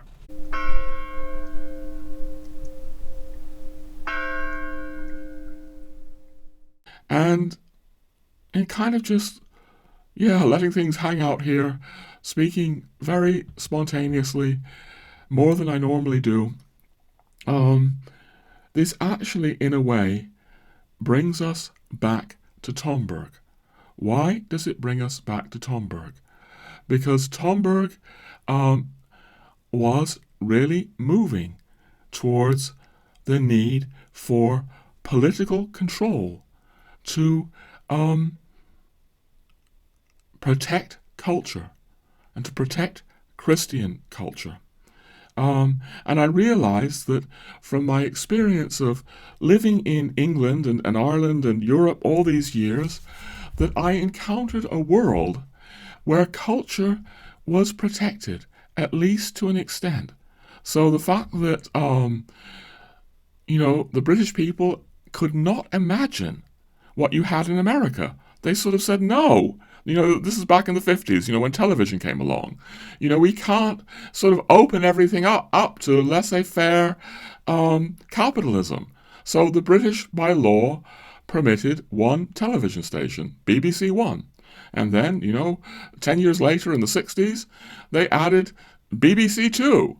And that they also allowed ITV, an independent television station. And as I say, they mandated that BBC Two be arcane and highbrow. The America I grew up in, we've spoken about this before, of course all the shops were open on Sunday, or the stores as Americans call them. But when I lived in France, to my great joy, the stores, the shops were all closed. In fact, I think I may have told this story before as well, but hopefully it won't hurt to mention it again. I have this vivid memory of Paris-le-Monial in France, and just like all kinds of, all over the towns in France, the shops shut for 2 hours in the afternoon. And I was walking down the street and I heard this old American lady say to her husband, the shops are all shut. And she clearly had never encountered anything like this. To be in a decent-sized town and find that all the shops were shut. So Europe is a place where it's still a place, less and less so, but it's still a place where top-down regulations and traditions are stopping the juggernaut of capitalism and scientific innovation. It's still a place where those things are slowed down. And I personally wish they were slowed down a lot more. They were curtailed a lot more than they actually are. But I'm no expert on French law, but, France, to many American minds is infamous for its red tape, its bureaucracy that tries to control these things. And I'm on the side of the French here. I'm really on the side of the French. Now, obviously, there are all kinds of places where bureaucracy can be misused, and I'm sure that France has all kinds of nightmarish misuses of that. But the instinct to sort of protect people against these forces is, in essence, a good instinct.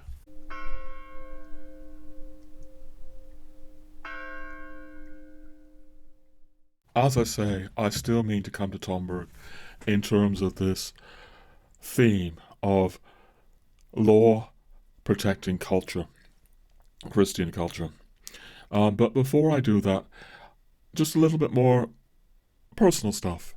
I want to say that I think my views here have been influenced not only by the fact that I've lived in a number of European countries, Spain and Germany, Switzerland as well, but that since I moved to Europe in the 80s, I began to acquire all kinds of, obviously, European friends. This was particularly the case at Findhorn. For those of you who don't know, I spent about 3 years in the 80s living at the New Age community of Findhorn in Scotland, which in one sense, Findhorn was very proud of the fact that how international it was. And in a certain sense, that was true. Findhorn drew people from all over the world.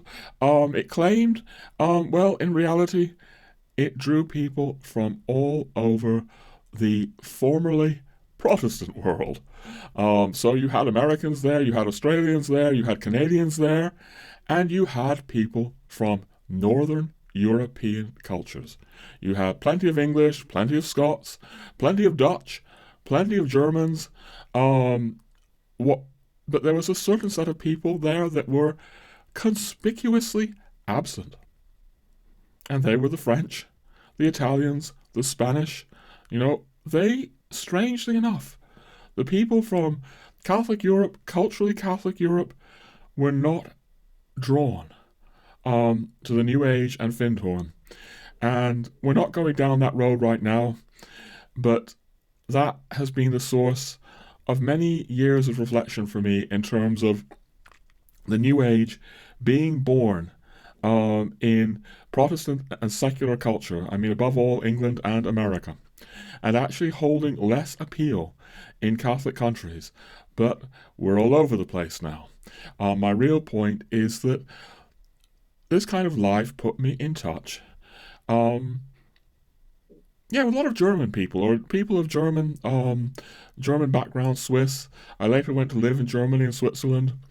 But yeah, of course, my wife, Kim, is British. She's never been to America. Sometimes not sometimes, I very much do want to return to America at least one more time before I die. It's a matter of affording it. And I want to take Kim with me. And some people here may find this a little odd, but Kim is daunted by the idea. She is really slightly scared of America. She just imagines that it's going to be this kind of loud, fast culture that could overwhelm her. She's concerned about the sense of America being detached from nature in a certain way. And nature and the natural world is very important to my wife. So this isn't to sort of go into Kim's fears, and which may have some grounding and may not. The point really is to say that if you've been married for many, many years to a European who's never been to America, you get a kind of education there as well. And hopefully she'll never do this, but Kim could give you all kinds of stories about when she first met me, how shocking she found some of my Americanisms. That back then, I was really drawn to American junk food and things like that. They really shocked her. that she was now, in relationship to an American. So all of these things are part of the crucible through which these thoughts and, hopefully insights emerge.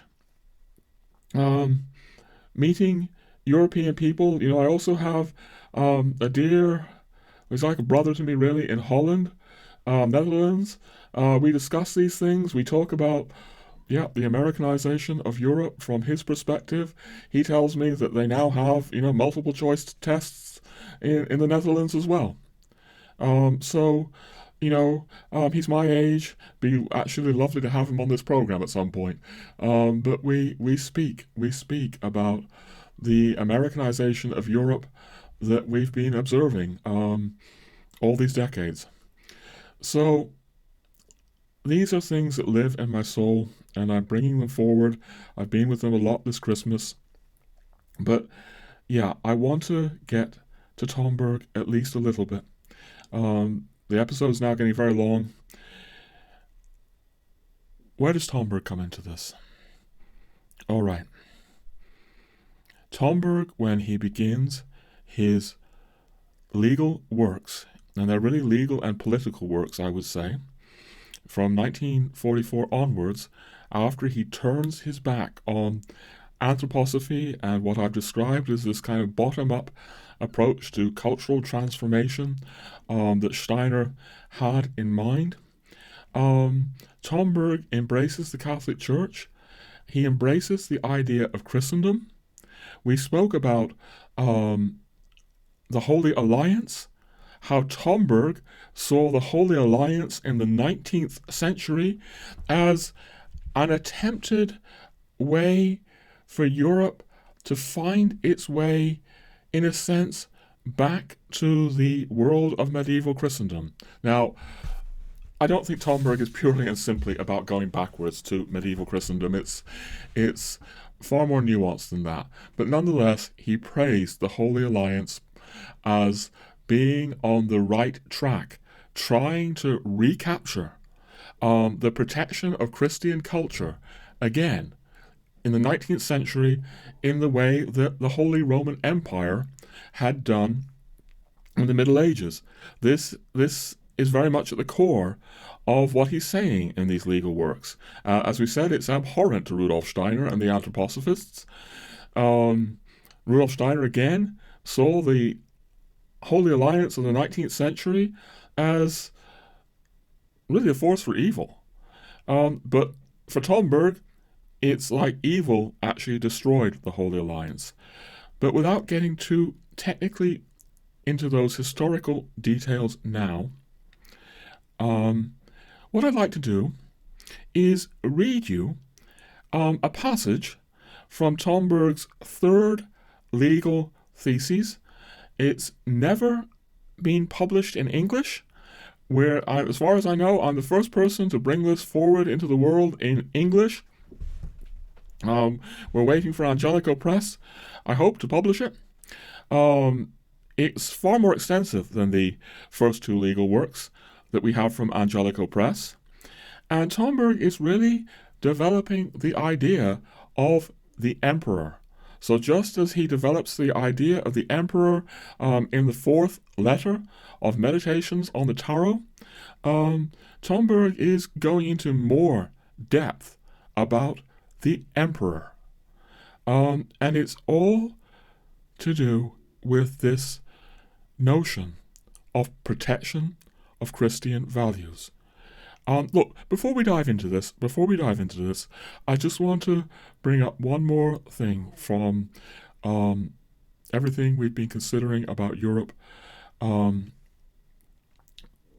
Without repeating too much of what we've said in earlier episodes, some of you will remember that I spoke quite a lot about Ireland's unbelievably tragic abortion referendum some years back, that the Irish now have abortion.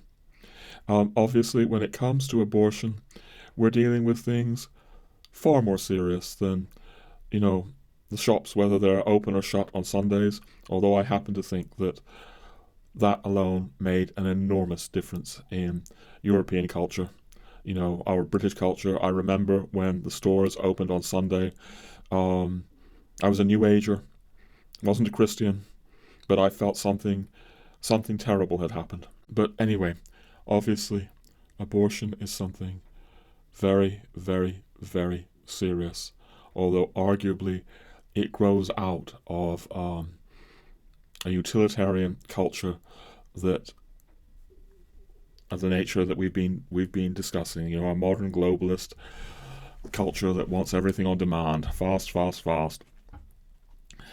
But be that as it may, protecting the unborn is of a far more serious nature, and I've observed in earlier episodes how, again, it was generally the kind of Protestant turned secular cultures in Europe that went for this the quickest. You know, Britain was right out there in front. In 1967, I believe, the Socialist Labour government passed the abortion law. Scandinavian countries, I don't have it all in front of me now, we've spoken about it before though, and it reached Catholic countries generally later, and it only reached Ireland in 2018.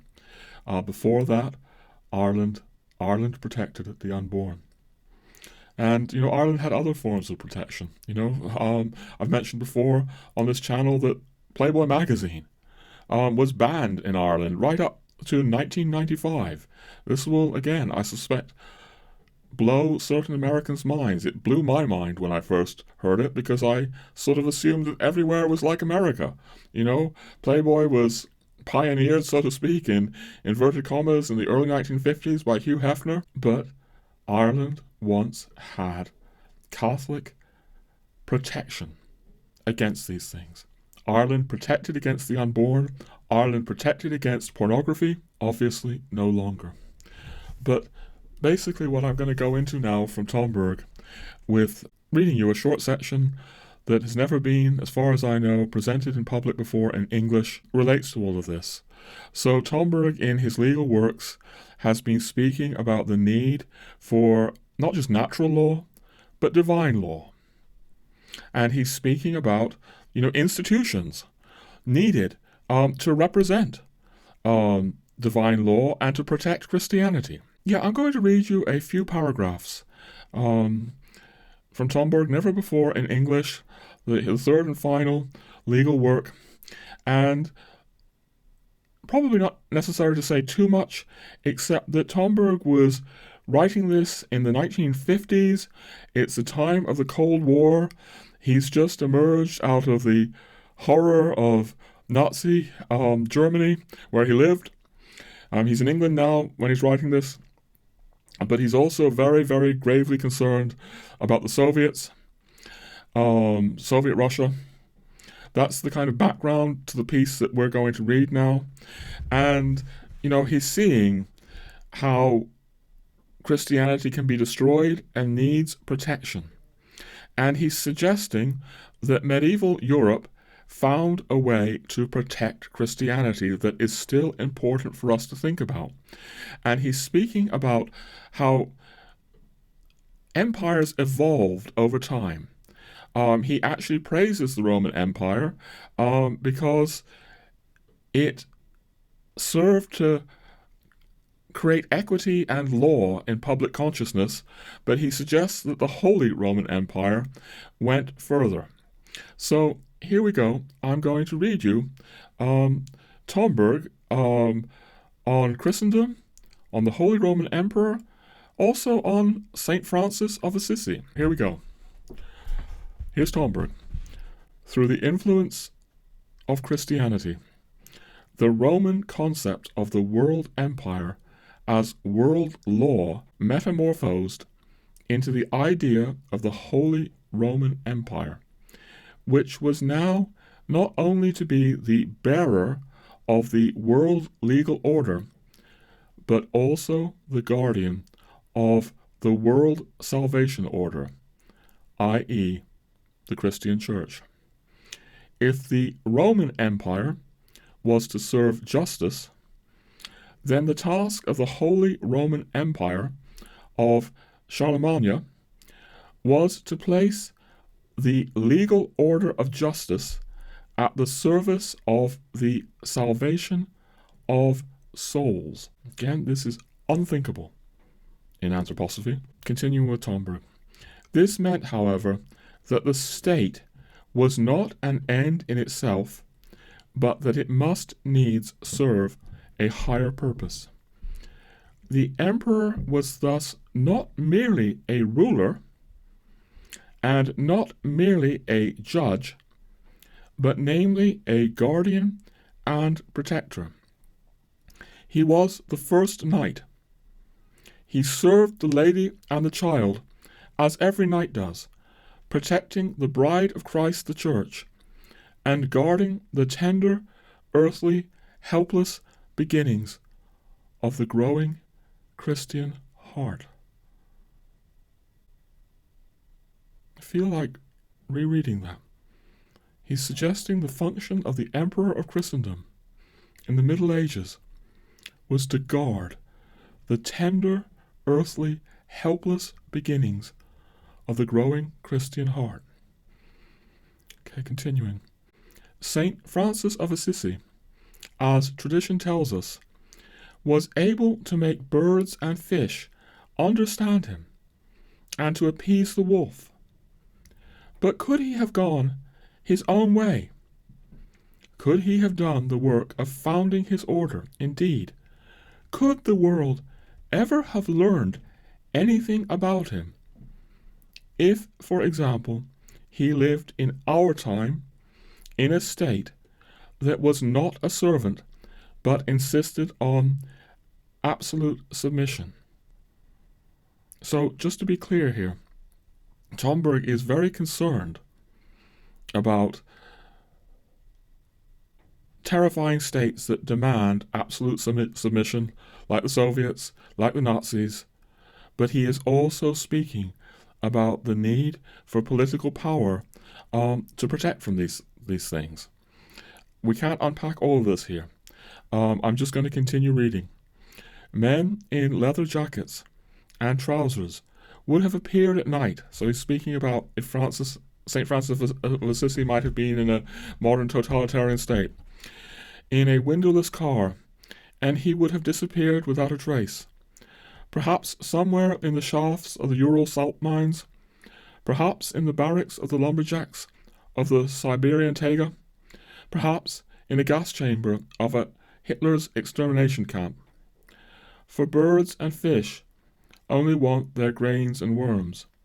The wolf himself only wants to satisfy his hunger, whilst the secret of those people in leather jackets and trousers is that they are always searching for a Francis of Assisi, that they are there to ensure that there are never and nowhere more Francises.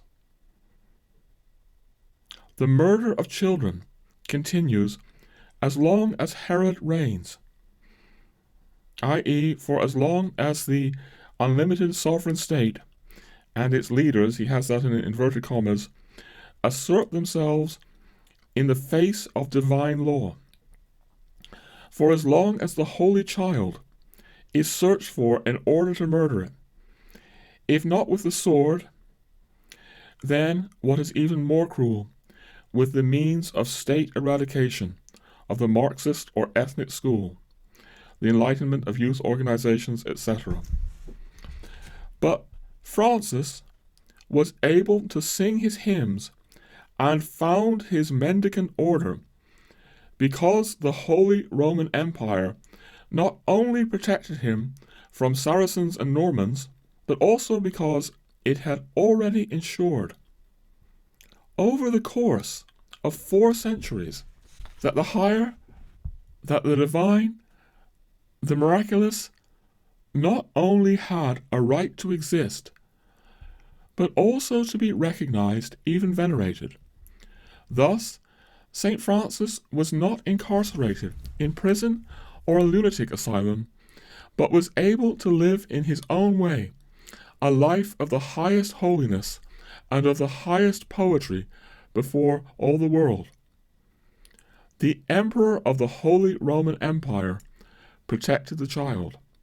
He was not the child murderer Herod, nor was he the indifferent and equitable Caesar, who made all the people pay. That's in inverted commas too. Who, quote, made all the people pay, unquote. The archetype of the Christian emperor is to be found neither in Pilate nor in Herod, neither in neutral formalistic justice nor in the will to knight. But his archetype is the carpenter Joseph, who protected and sheltered the holy woman and the holy child on their flight to Egypt. In St. Joseph, the archetype of the knighthood is given, and with it also the archetype of the Christian emperor, starting from the head of the knighthood, to which protection meant the earthly protection. The childlike, the virginal, the holy was incumbent. It was this task that made the Holy Roman Empire holy, and made it the Holy Roman Empire in contrast to Babylon and Persia, Macedonia and Rome in the past, and in contrast to the aggressively secular Republique Francaise of the French Revolution and the Herodian empires of National Socialism and Bolshevism in our time. Look, we're going to make a few comments here. We're not going to go into this in the depth that it deserves. This episode is already getting very long.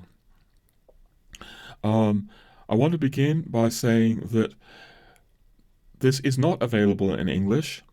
This is mainly my computer translation from the German. Michael French, who I've mentioned before in earlier episodes, very, very kindly let me have the German original of this. And using the German original with computers, and also, I do have a little bit of German left in me. There was once upon a time that I could speak it a little when I lived in Germany. I was able to maybe improve it slightly from a computer translation, but it's possible that I have missed some nuance here, although it's more than just a computer translation. I did put some work into this. So I want to make that comment.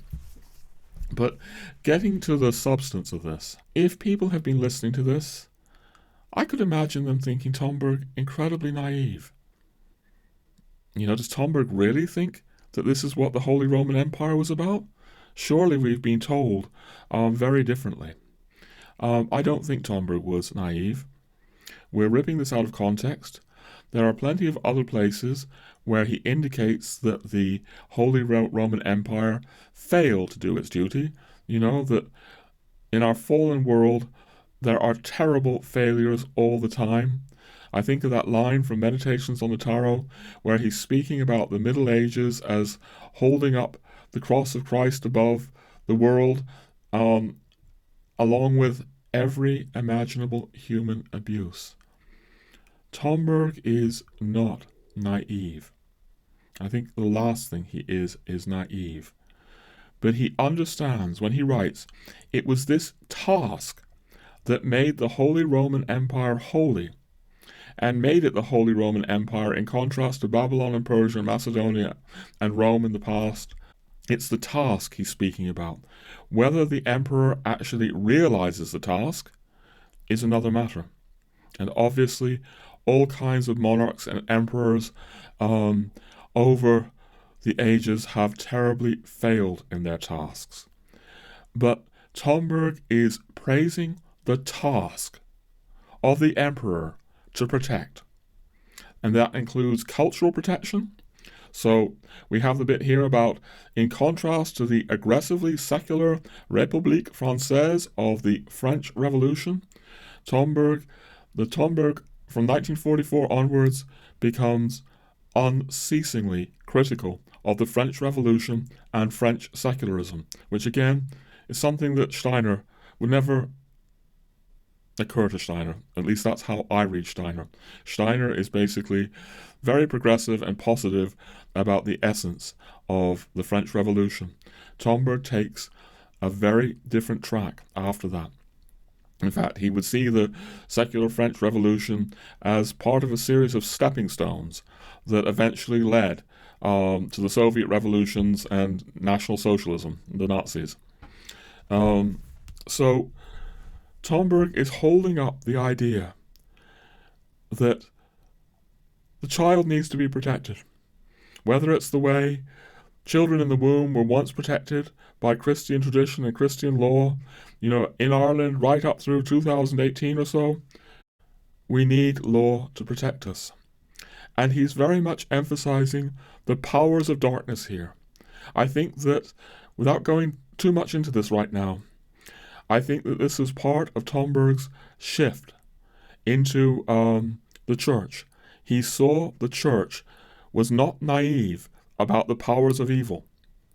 And just maybe Anthroposophy was. Okay?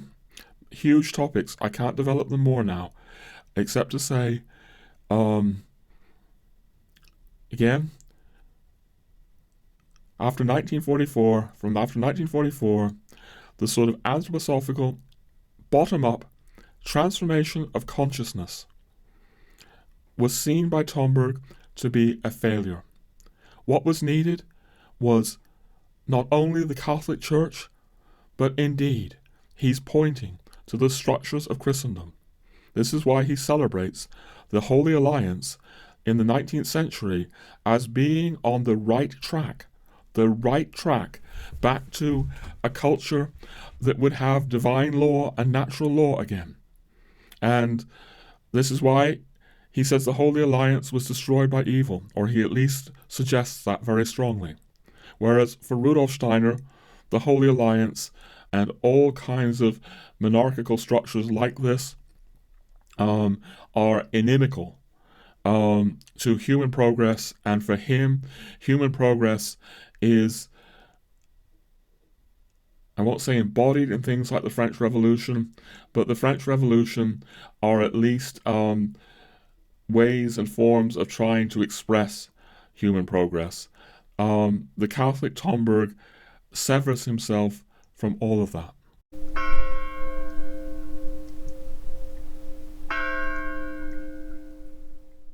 All right, we really need to begin wrapping up this episode, which has become something, well, it's running away with me.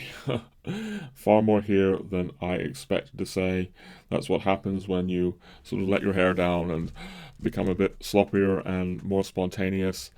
But maybe it will serve a few people out there. There was more that I spent time with over Christmastide, really pondering, and I'd hope to say a little bit more of that, particularly about my really beloved Hilaire Belloc.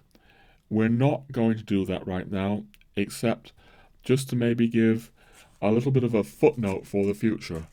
I hope I've mentioned before on this YouTube channel that I had the privilege a year or two ago of writing a long introduction to Belloc's Monarchy book, published by Aroka Press, and we want to do an episode actually about Belloc's Monarchy book, and some of the things I said in that long introduction I did for the Aroka Press edition, because it does tie in with things that Tomberg is writing about the Emperor, just very briefly now, because it's all relevant to what I ideally hope to unpack on this YouTube channel in the future.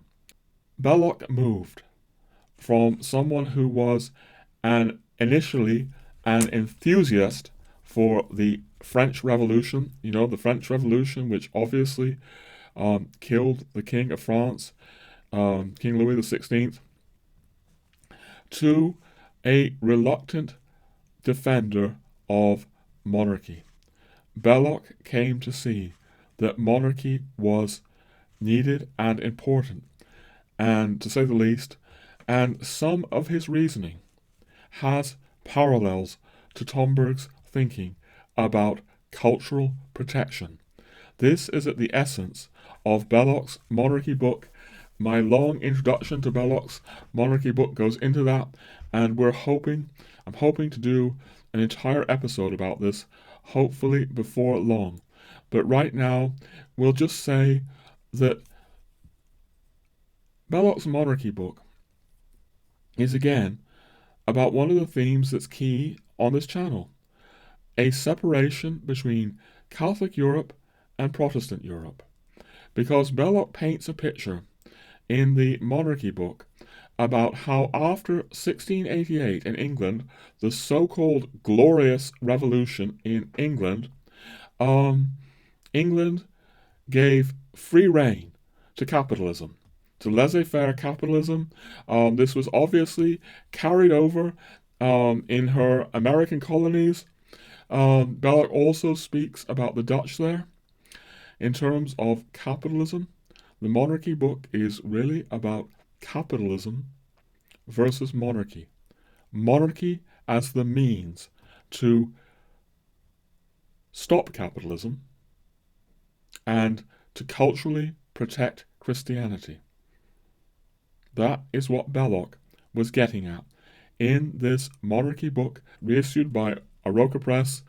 We intend to go into that in much more depth, as unusual as I know this will sound to many listeners. That's where we're headed on this channel. And I wanted to make at least a footnote of that. I've been pondering all these things again over Christmastide, what Belloc was really getting at in his conversion to monarchy, and also, yes, the kind of distinct difference he saw between the Protestant Europe that collapsed into capitalism and the Catholic Europe that didn't, or at least took a lot longer to collapse into capitalism. You know, in Catholic Europe, the capitalist processes were at least curtailed or delayed. And maybe that is still, you know, I'm feeling in France the final echoes of that. You know, that the French still have an instinct protecting against the worst excesses of laissez-faire capitalism, American style, which is why when American companies try to open up in France, they have all kinds of problems, you know, that they don't have in England, you know, or they don't have in other European countries. The French still have this instinct to protect. I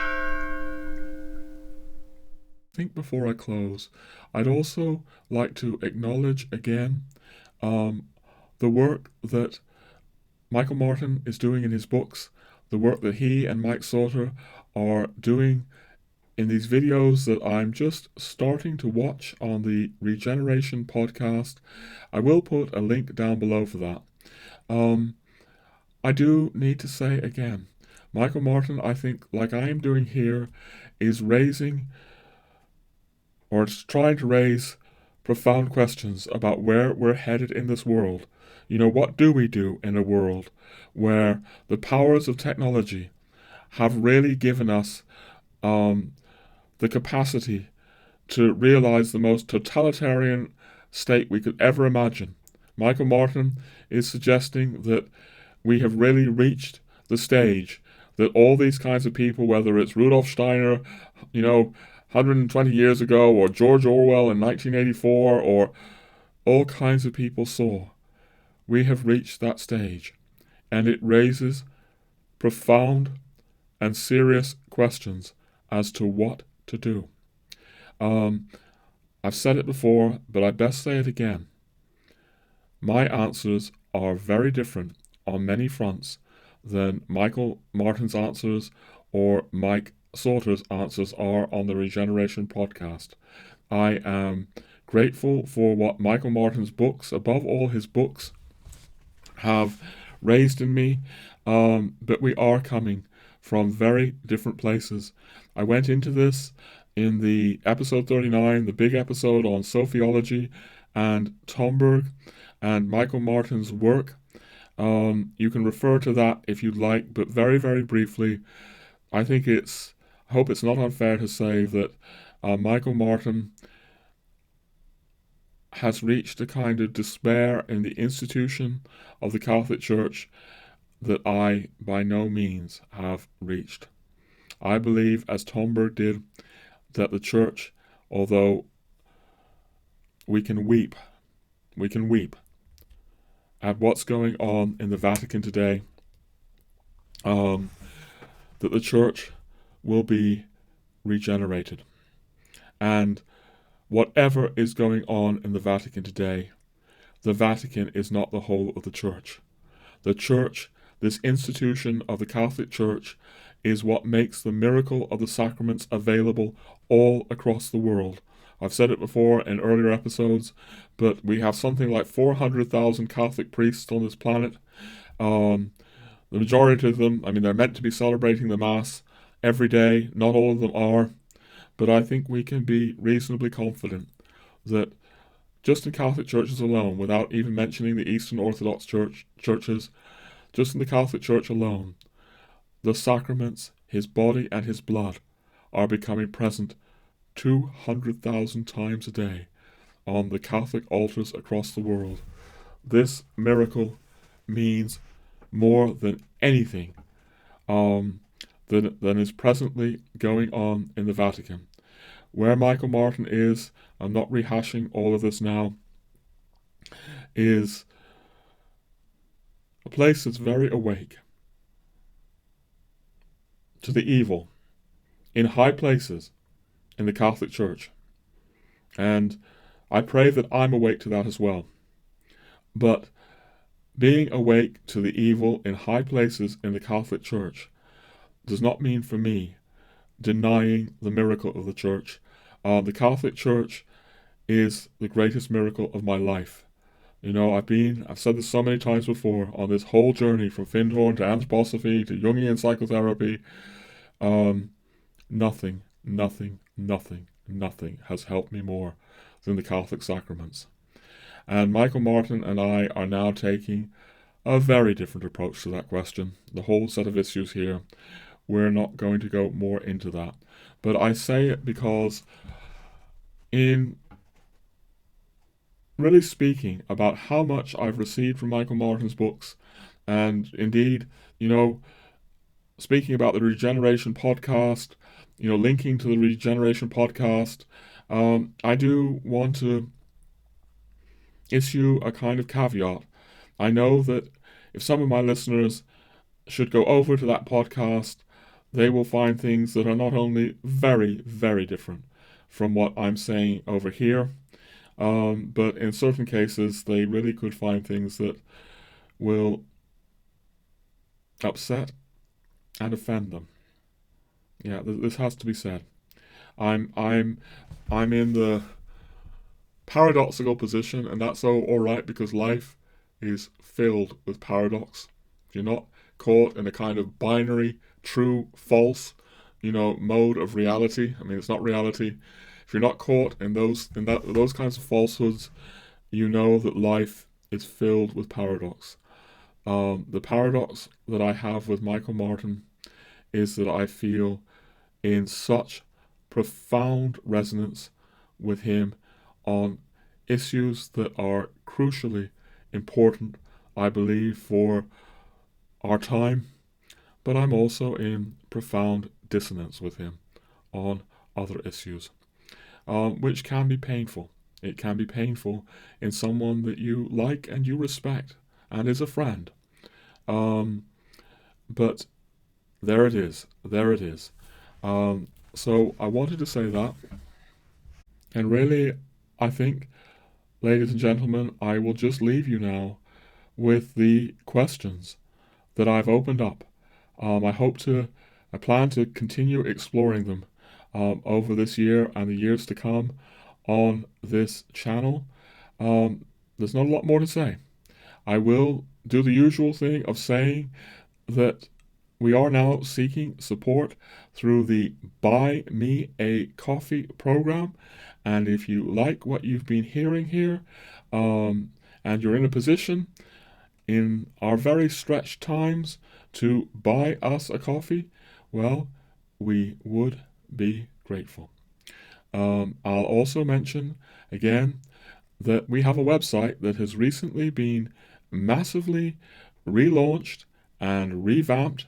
Hundreds of pages at that website, many of them about the very themes that we've been speaking about here: Tomberg, Steiner, Belloc, so on and so forth. My experience of Catholic Europe, Catholic Ireland. Hundreds of pages there. There's also a bookshop there, with links to Amazon, where if you buy the books through the bookshop, through the links to Amazon, that is, you will also be helping to support our work, and we would be very grateful for that as well.